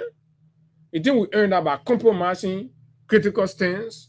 No, we do not. We earn that by braving the storm, challenging the odds, and speaking on the hard subjects that all of you are afraid to talk about. Compromise. You can't talk nonsense. How dare you? How dare you? What is happening to that labor ministry? Tribalism, favoritism, ethnicity, division, compromises, corruption. That's what happened to the Ministry of Labor. The very employees of the ministry are on record. There are several records we can go for and start playing it. You call somebody propaganda, you sit down in a rotten environment. Is it mouthpiece? Mouthpiece or what? You are a higher mouthpiece for a failing ministry, a failing minister. The only thing that's keeping him there is because of ethnic cleavages, pointing to undue ethnic sentiments, and of course, projecting himself as a leader of that kinsmanship thing. Beyond that, proper evaluation, you'll be the next man fired in the next minute from now. He has failed on everything. Jump in, I'm the political leader of MDR. And that's all you get. That's all you got to do to get public service job in this useless regime. That's what you have to do. And you think we wouldn't, if the regime is useless, for purpose, you think we wouldn't call it that way? 2 years ever since. Rewarded public leadership on silver platter without anything to show. 90% of those movers and shakers in this regime have all come from a background of criminality and state looting, state thievery. All of them, from the president down. Commission an audit on your vice president. Commission an audit on your president. Commission an audit on them, the time in public service. And you hold your head. You say, oh, yeah, I wouldn't been talking true. Let me see you open your mouth in that place and say something about Freedom FM another time. Then we'll go for it now. That one it will be real war declared. So let's go and talk more about our people. But let me take 1 or 2 calls. Morning. Poker Robert. Do you want to talk about the Ministry of Labor? The Ministry of Labor say all the violations are happening, the shooting are happening, it's good for the Liberian people. Nobody must talk that the minister is good, he's okay, and they're insulting other people who try to advocate for our people that are suffering to the workplaces. Poker, are you there? 776-104-104, 865-100-104, +221 865-100-104. And these kinds of publications are a direct threat. So this is also a public, notice to relevant authority that the like of Freedom FM and we that work here, and of course, the like of George Tengbe, lives are at risk. That's how the government has branded us. That's the bracket the government has put us in. When you decide to be an advocate in the country, the government bring you, put you somewhere, and they're going after you. They don't respect your life. They don't respect your rights anymore. Good morning. Good morning. Good morning. Good morning, sir. I'm okay. Go ahead. Yes, my name is Mike. Mike Yema, call from Omega. And that labor minister is making fun because I used to drive for Aston before in the canal. Mm-hmm. Yeah, and I was seeing my husband was that they carry on big some of us, they force them because we went and then speak for our rights. And then some people among us went to the building, but those guys don't put it down. And we went to live up officer that in the channel. Nothing like that, nothing that was it. They just never checked that. Up to now, we lost our white soul.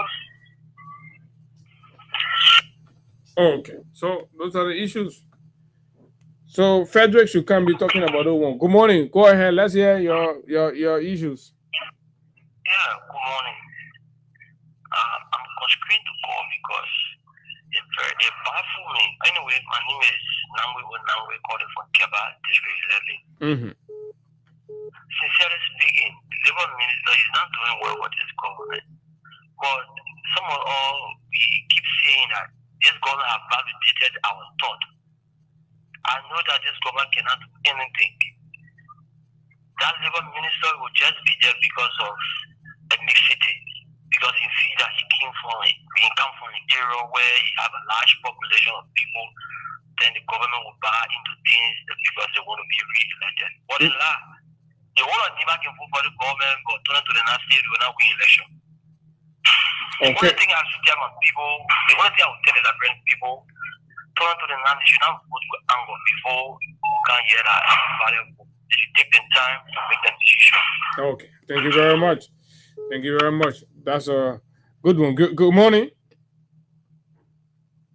Good morning. Hello? Good morning. Good morning, Abu. Morning, sir. And good morning to the people of the country. Abu, my name is Mohammed Donald Mufana Jr. Abu, I just called this morning to appreciate you by dealing with a newspaper that, outline your topic on a platform. I enjoyed this morning, but thank you very much for the publisher. Thank you very much. Good morning. Yeah, good morning. Morning, go ahead. Yeah, I'm Jerry Gibson calling from Looking. Go ahead. So, that's anything that happened, I want to tell you. Yeah, they had us see the police in to allow them going to the body. My children in school, for the distance, they're covering $300 for each body. Go and come. I didn't have money. I went and got it to some people. They helped me with 15,000. The 15,000, I went and gave them my work. I gave for the 15,000 while I'm working. Try and take the money and be selling. 15 days to be paying the children, we get the money and be selling.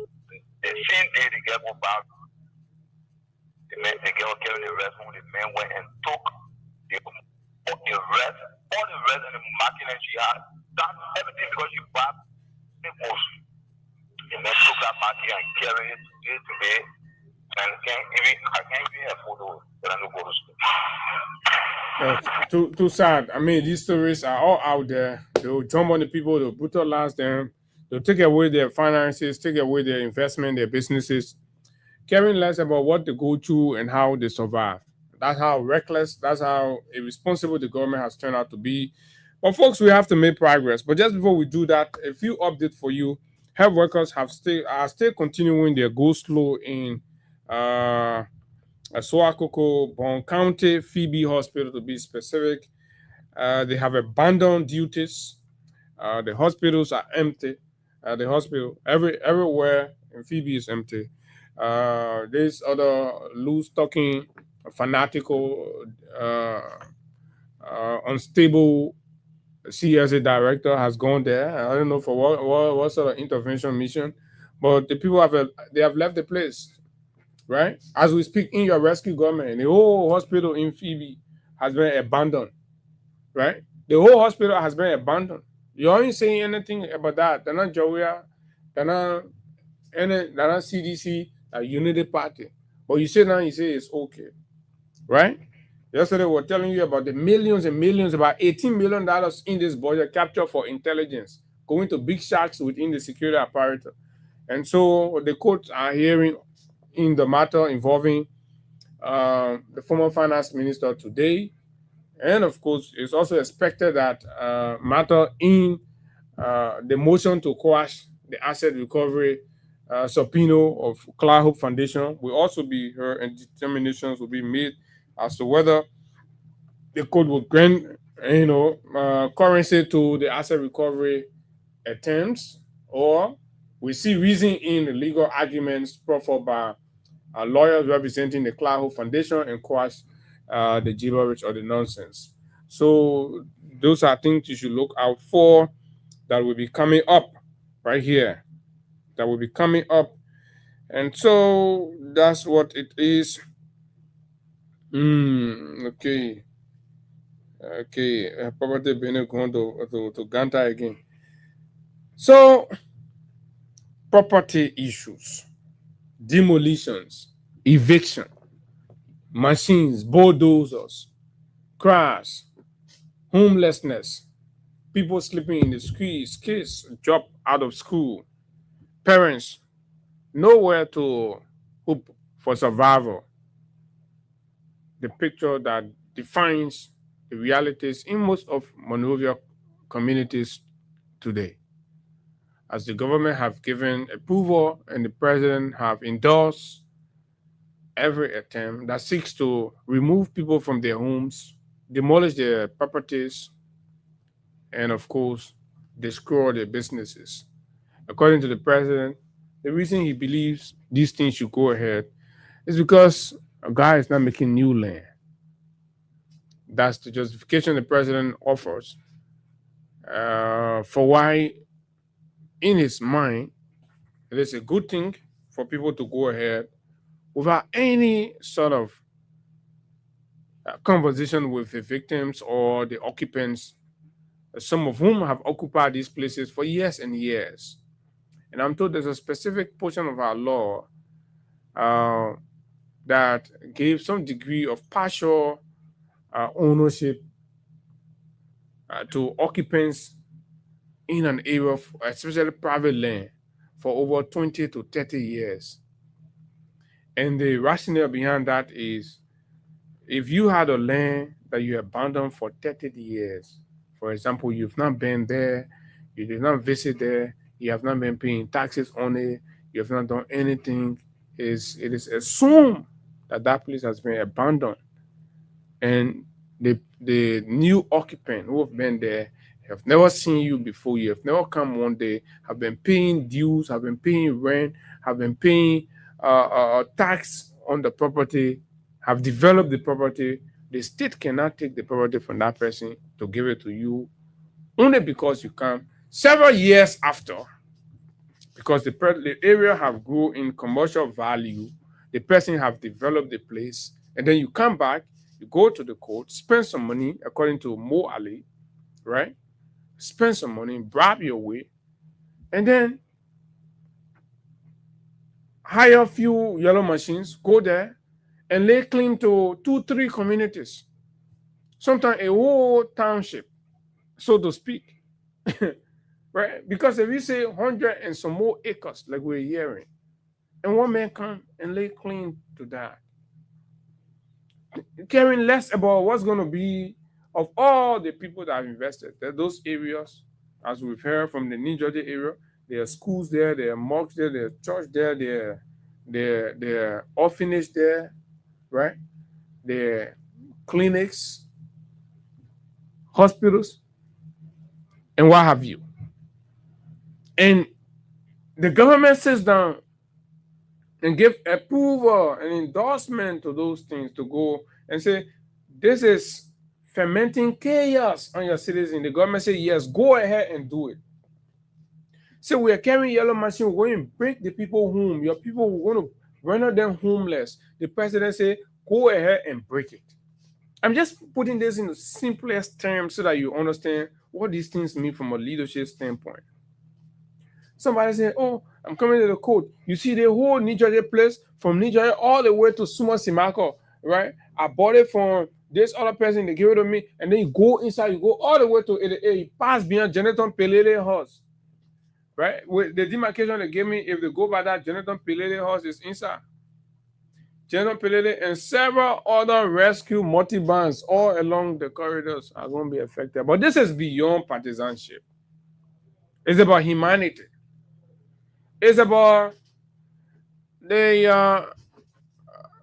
it's about justice and humanity. How do we balance between there? If it is even justice.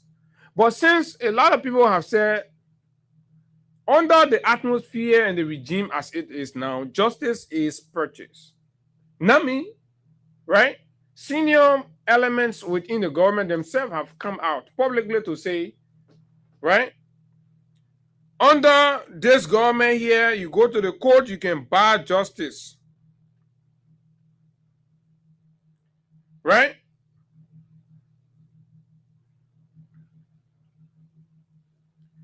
That's what Mo Ali said. That's what I'm trying to get for you.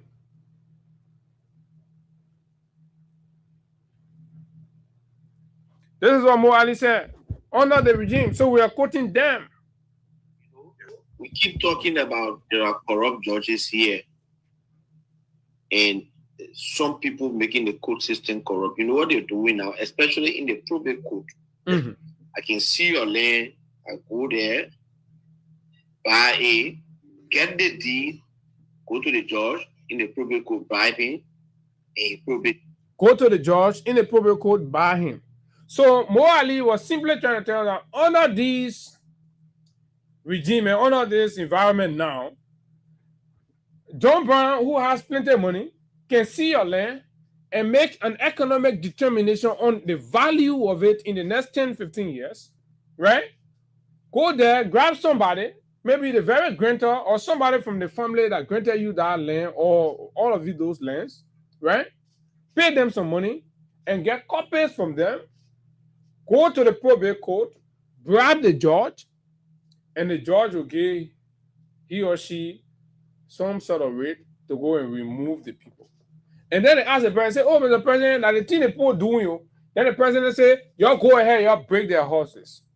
Gonna making new land. The president did not stop, right, to evaluate based on the cries and the concerns of hundreds of his citizens, and to ask the hard questions and demand, and responsible, ethical, transparent dispensation of justice in land-related matters. The president did not interpose any of that, but rather the president says, I endorse whatever I'm seeing. I like to see people who being broken. You're breaking. You know your demarcation? Yeah. Go ahead. Break it. So, Mr. President, pregnant women there, children there, and they put businesses, like when they're sleeping outside, they say, go on making new land. Break the land and take your land. And you know your demarcation? He say, yeah. I say, go and break it. This is the man. You say, oh, he had compassion, the old man, and the God man, and blah, blah, blah. I mean, how better way can you ever put what the president said? So everything you're going through, these people have been here for years. Ellen came, they tried doing it, and the CDC stood in their throat in the opposition, they could not. And when CDC came to power 6 years, nobody dare go after the poor people. Say you're going to render them homeless. We never heard about that. CDC was building home for the poor people. So how will you go break the people home? The poor are worrying on how to build more home for the people they won't go break. Not under George Weah. So we didn't see that. Even homes that were broken were UP, Ellen, and Joe, right? In Fender and other areas. It took the CDC to come to power and George Weah magnanimity to pay them off. So you see the difference? So when people tell you, say, you voted is what coming after you, they're not mocking you. They're saying the fact to you. You went consciously. You dressed nice. They told you that poo-poo water here. You say, I will get in the poo-poo water. You got in the poo-poo water by yourself and invited this calamity. You did not only stop there. The poo-poo water put everything on you. You say, yeah, okay. You went under the sun. You moved. Some of you became malicious. You say you are protecting your vote.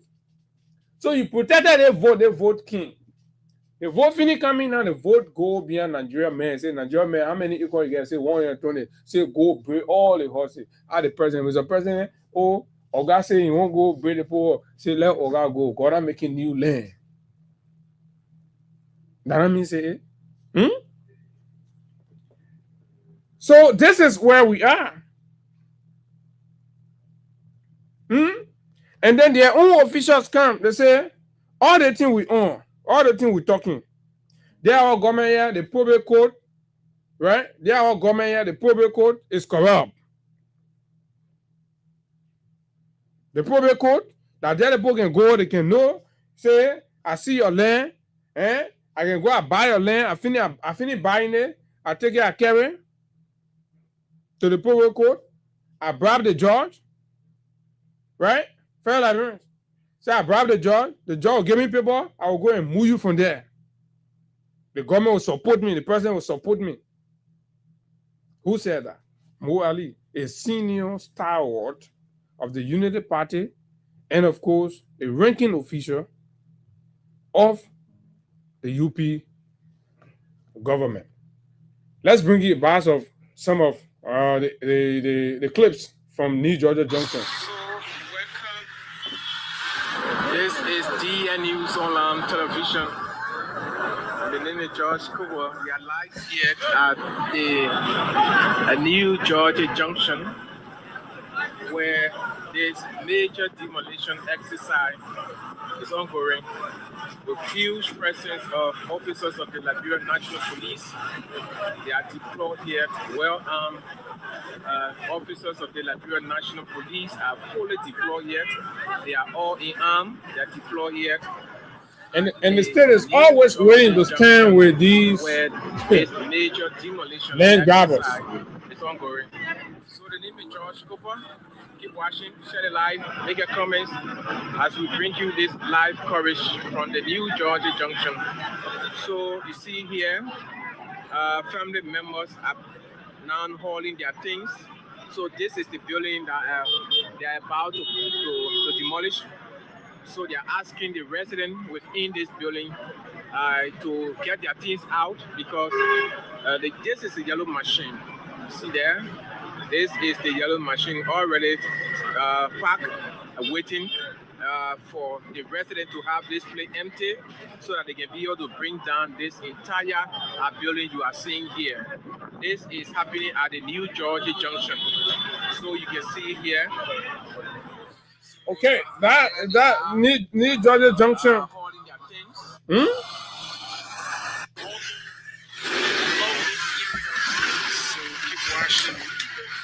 This is where we are. The name is George Cooper, coming to you live from the New Georgia Junction, where this major demolition exercise is ongoing.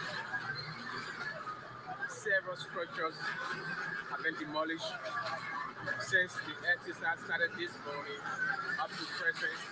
The demolition continues with yellow machine breaking down houses belonging to residents of this community who are residing here.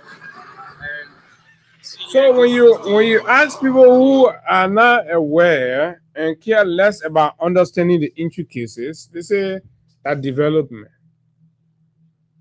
Is that development or discussion? This is not how development happened. We've seen developments. Who told you every attempt to bulldoze people properties means development? Right in Central Monrovia, how many areas did Mo Ali bulldoze? What has he placed there? Hotel Africa, they bulldozed, they broke the place. That was a public land and private land. People laying claim to hundreds of acres. And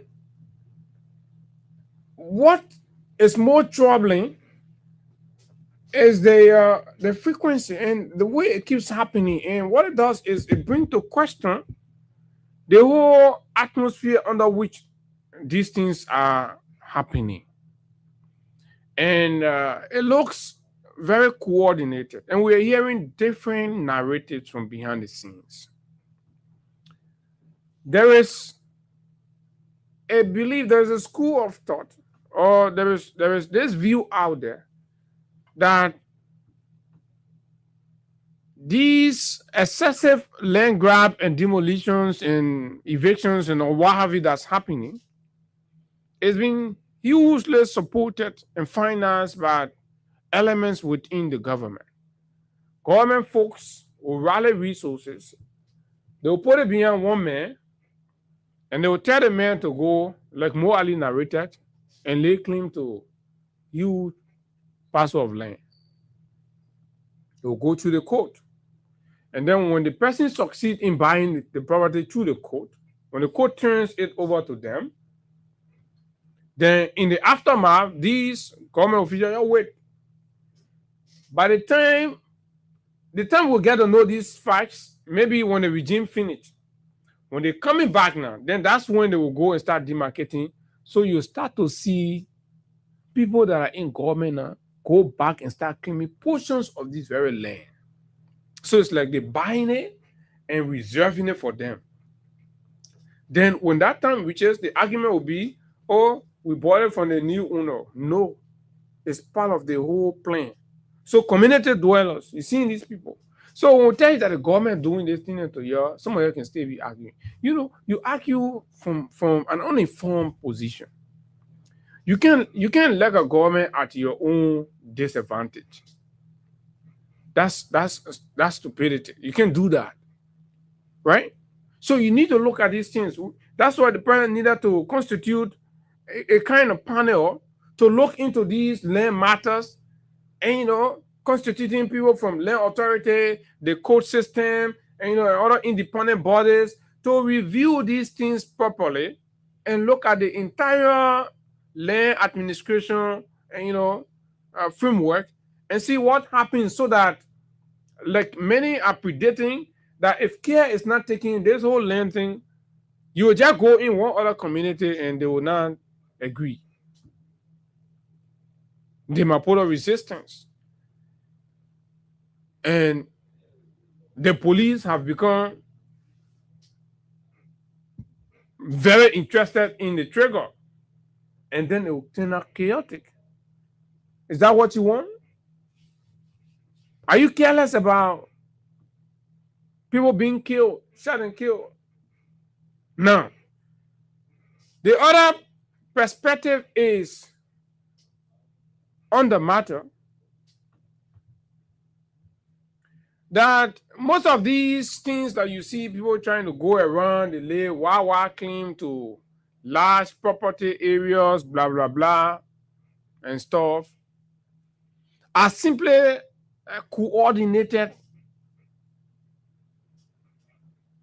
utilizing the elitist structure or privileges available to people in certain class by the Unity Party.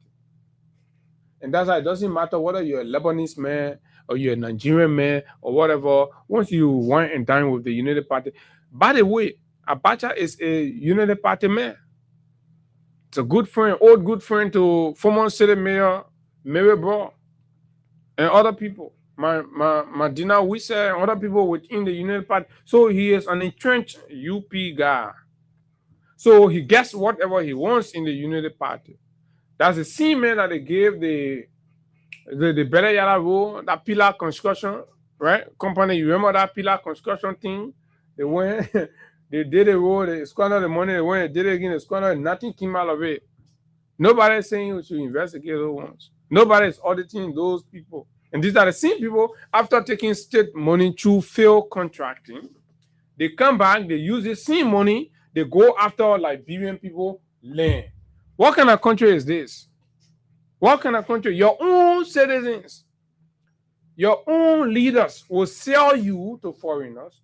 They will give them fake contracts. These people will not execute the contract. They will take millions and funnel it through these people, give it to them. These people will accumulate millions of your very own country money, right? And then they will turn to some sort of millionaires in the country. They will come back for you now and start grabbing your lands. And then they will use your SIM code system and they go and use your SIM police and come after you. Isn't this slavery? Some sort of slavery, some sort of thing that's going on. Where Abacha got money from? Right here. Through what? Unity Party giving him all kind of dubious contracts, some of which he did not even complete, some of which was substandard, some of which wasn't value for money, and he made millions out of the country. So now what does he do? He's grabbing lands, places, buying properties everywhere. You go Johnsonville, you go Gardnersville, you go New Georgia Junction, here, there, yonder, everywhere. He's grabbing land using the same money. But when you tell them, say, empower Liberian businesses, they say no. Unity Party doesn't. A classic example is with the traffic management team. Millions are going to go to Lebanese, to LTM, where Gregory and others will get peanuts. And then after 5-6 years, the Lebanese will get sufficient millions. They will come and use these very millions, go to the court, and take undue properties, locations, and buy them. And the police will use men with guns to go back and enforce it against their own people. Then somebody say that development there. They tell you development in Ghana and how it happened. Why the Ghanaians compromise their citizens' right and privileges to appease the sentiments of foreigners and aliens. And they go and say, oh, that development, the ones that's going on in Abidjan, in Ivory Coast, even in Conakry, Freetown, you think that what they're doing? You think that how they're doing? Look at in Freetown right here, a barrack. The military in Freetown decided to give out a barrack complex. But have you seen the blueprint? You come to 72nd, go move the people. Go on making new land, move them from there. No blueprint, no design, nobody know what they're going to do, no progressive plan about the place. But somebody still calling that one development. No plan as to what anybody want to do, just land grab. And leave it there, grass will grow there, it become a forest. Then somebody said that's development. But Sierra Leone own a barrack that they're trying to clean, right? They have already identified a company, a private company. The private company has developed a blueprint, right? It's a whole city that's going to be built on behalf of the barracks. People will get stores there. They will get all kinds of things. They will get mini stadium there. People will play. The army will make money from that. Right in Labrador, the army will go and break people home, draw barbed wire, take people land, does nothing, and the place sit down there, and then they fold their hand waiting for government to make allotment for them to pull the regular Liberian 2-bedroom, 3-bedroom apartment on it. They say that development. Oh yeah, but all that development. How well do you even think? How well are your leaders even thinking? They're compromising you every day. And you sit down and say, oh, a development. Is that what you call development? Other people suffer. They build their lives. You come one day, you use yellow machine, you destroy them.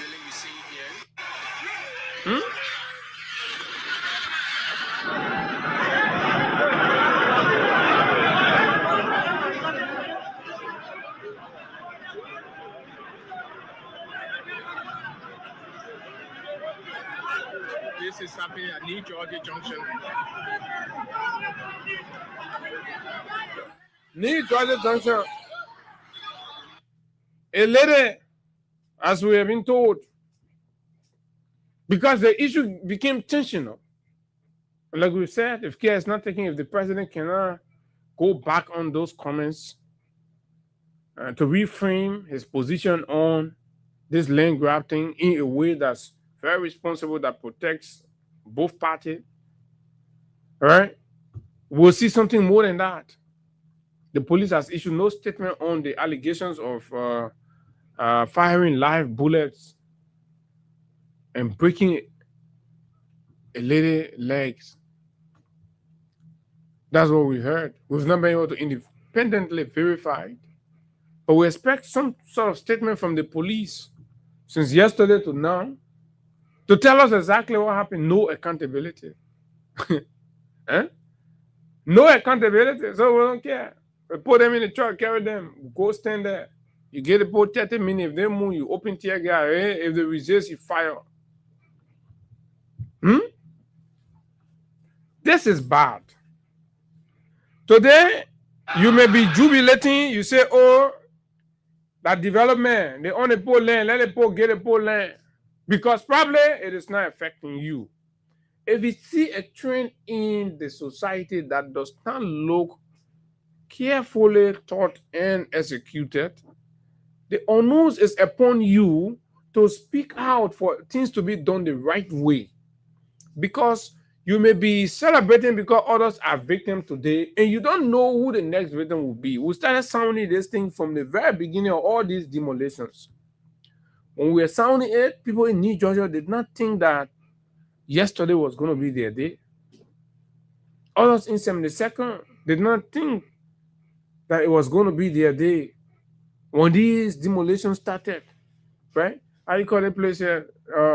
Cali Junction area. It left from there. It went somewhere in Cinco where the mosque is, a looking town, right? Hotel Africa and other places. Every time they pop up, people will have defense for it.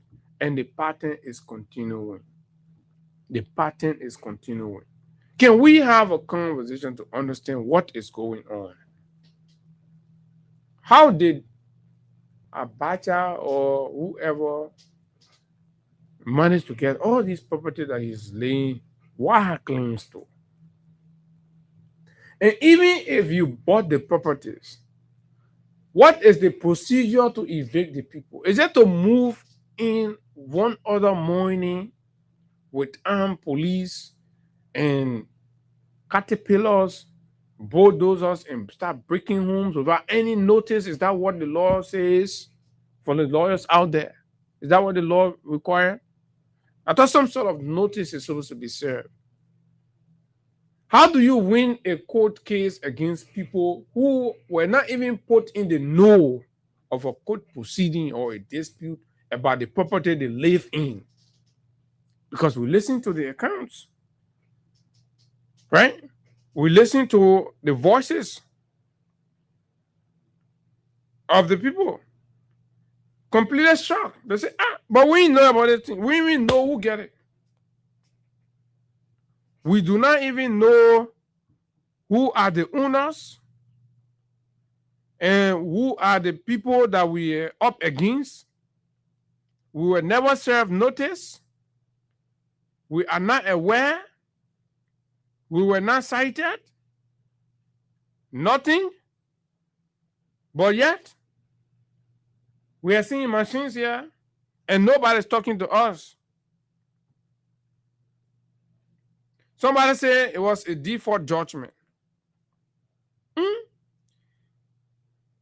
if it is a default judgment, thought is supposed to be rendered with our acquiescence or our knowledge of the case, that we know about it, but then we deliberately refuse to turn out on every citation.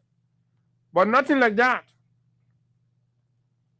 And we are not focusing our conversation mostly on the legality or the ownership or the entitlement, and of course, of these lands and what have you. These are whole conversation that needs to be unpacked in a very special way. But our attention is drawn to the wave of displacement as a result of that. Should the country keep going that way with this, wave of displacement? You go to Satan, you run up on homeless, right? Even in this crisis, I'm told the lawmaker has and built and was operating a children's clinic, kids clinic, right? According to the narrative, that he bought that piece of land from GT Bank. I think maybe GT Bank acquired to some kind of, book and take loan and stuff, the default and something. So GT Bank was his grantor. But then another party went to court and wanted that, meaning that GT Bank is not the actual owner. So that party came and less about the human side of it, went ahead, right? Let me show you. Let me show you the video so you will see. Children's Hospital, and see how they were thrown outside on the street. You see, hospital bed, syringes, from wheresoever you're watching us from. Please help share this everything. This so you can imagine, sick babies were taking off the hospital beds and they put everything outside. So could this even be politically motivated? I don't know. But all these evictions and demolitions that's going on in the country, why are all these things going on? And somebody will be there arguing, but that the people land and something. So aren't there procedures that needs to be followed to do these things so that it will reduce the level of insensitivity and, of course, heartless execution of these ruthless court mandates. At 6 p.m. in Cinco, one of Monrovia's most, picture square neighborhoods,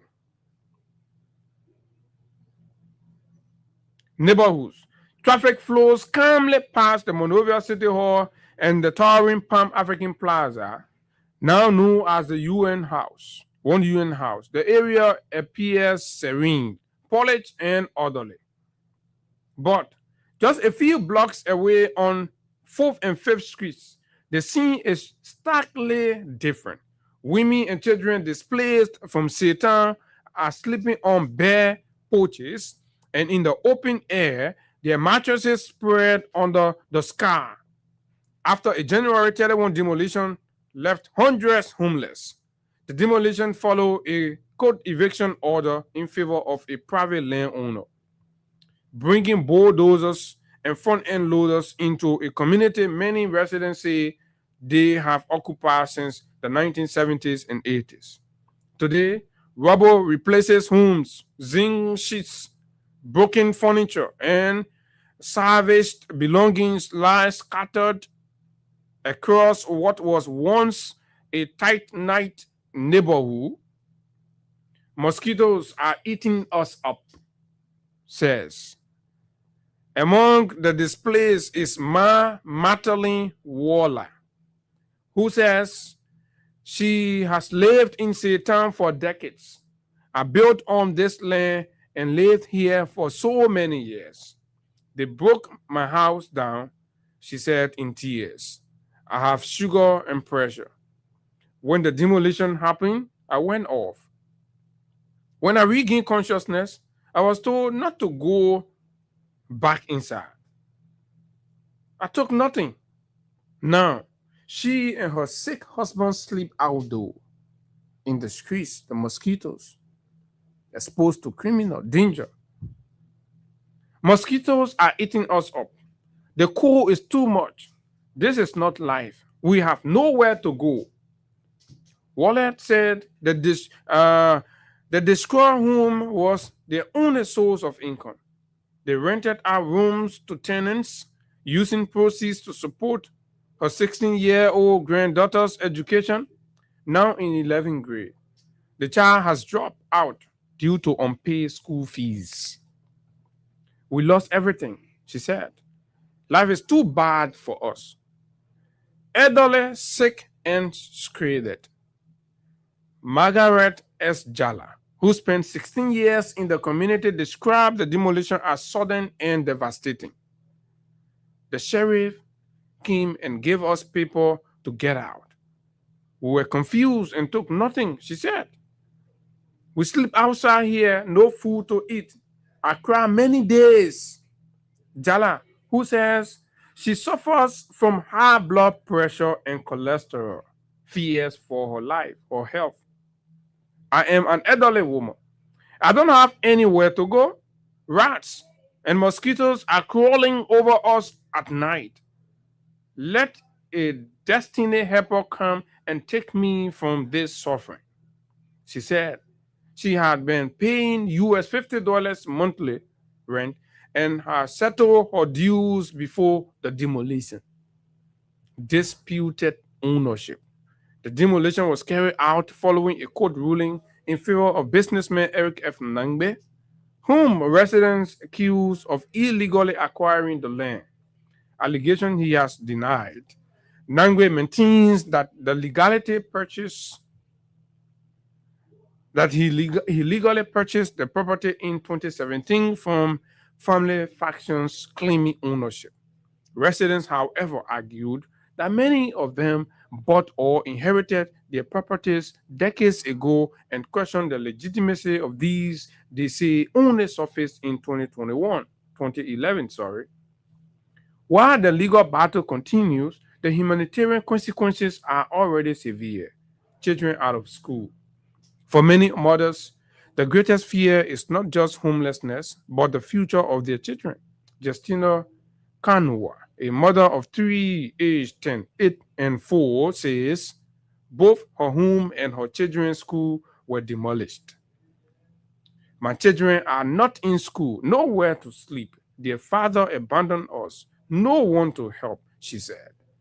Walita Robertson, a teacher who inherited her family home, purchased by her grandmother in 1980, and she now faces starting over.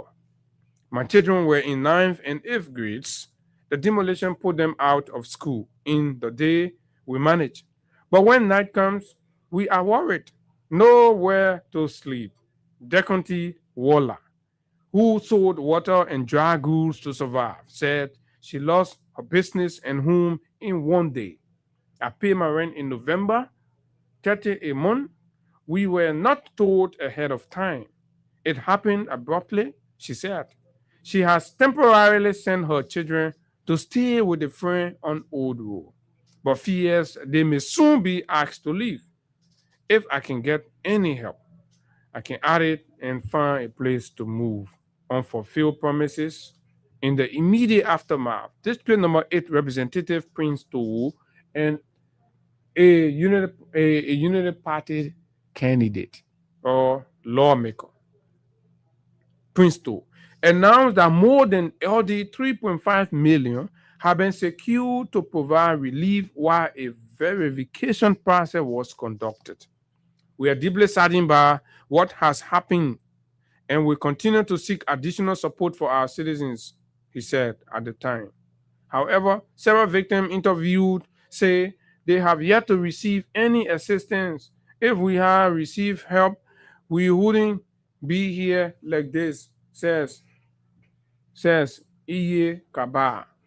0776 104 104 086 500 104. 5 minutes to go. Let's take 4-5 calls and then we'll be out of here. This is just a snippet of the dire humanitarian disaster and distress and frustration that these demolitions are causing for families across Monrovia. Hello, good morning. Good morning, Abu.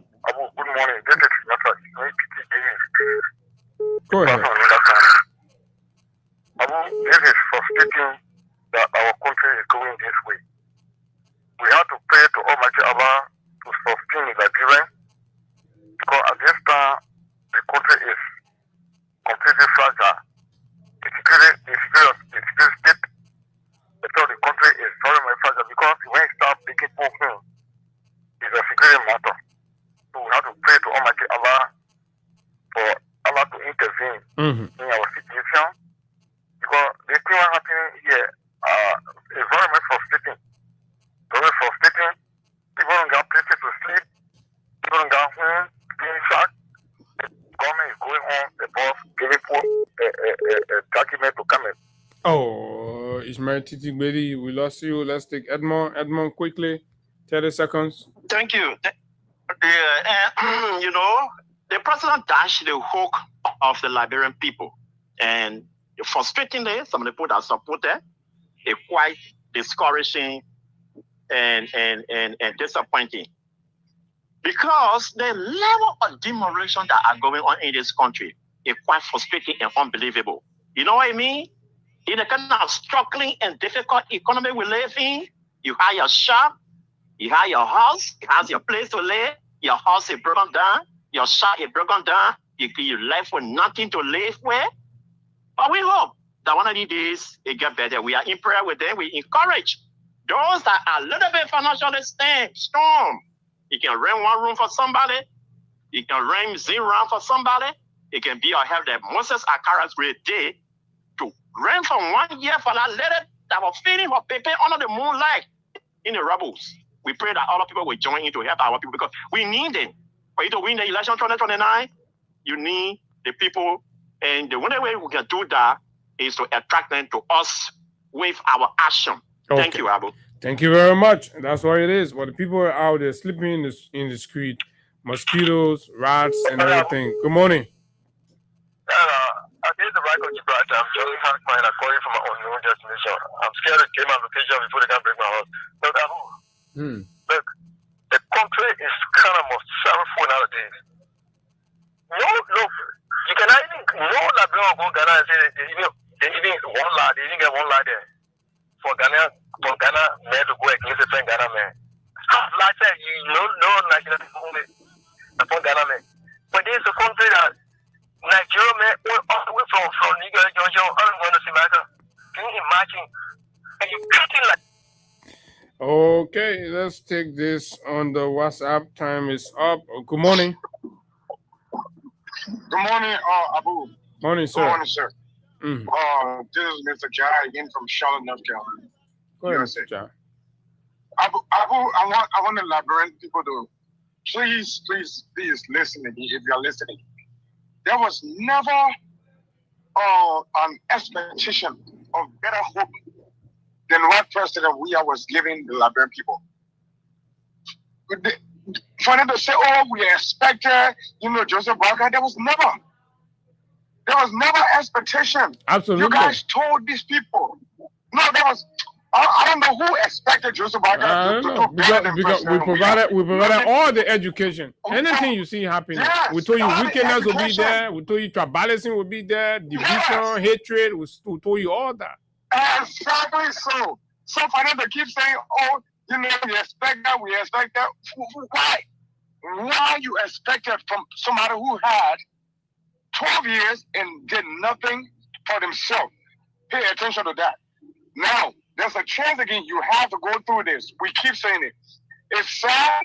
It's going to be tough. like the men of God from Nigeria said, but Liberians will have to go through it for another 3 years. Okay, thank you very much. Let me, I don't know, Gus, I'm sorry about my hand. I touched the thing and time is up. So, folks, that's it. That's all the time we get. I mean, we can keep talking about this. We don't know. Maybe tomorrow there will be somewhere else that they're going to be demolishing, and then the bootleggers will be around to give to heap praises on these insensitive and, of course, irresponsible leadership actions by an old man who generally was an accomplice and, of course, unfulfilled.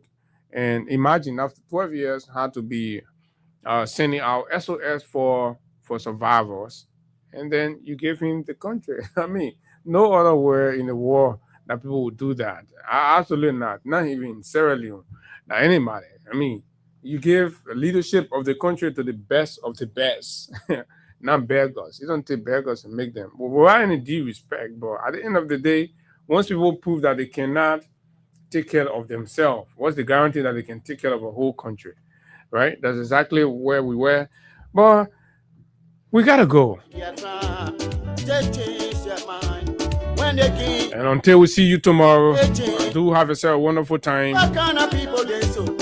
Bye-bye. What kind of people they are freedom fighters. You freedom fighter, you raping our women. They are freedom fighters. Freedom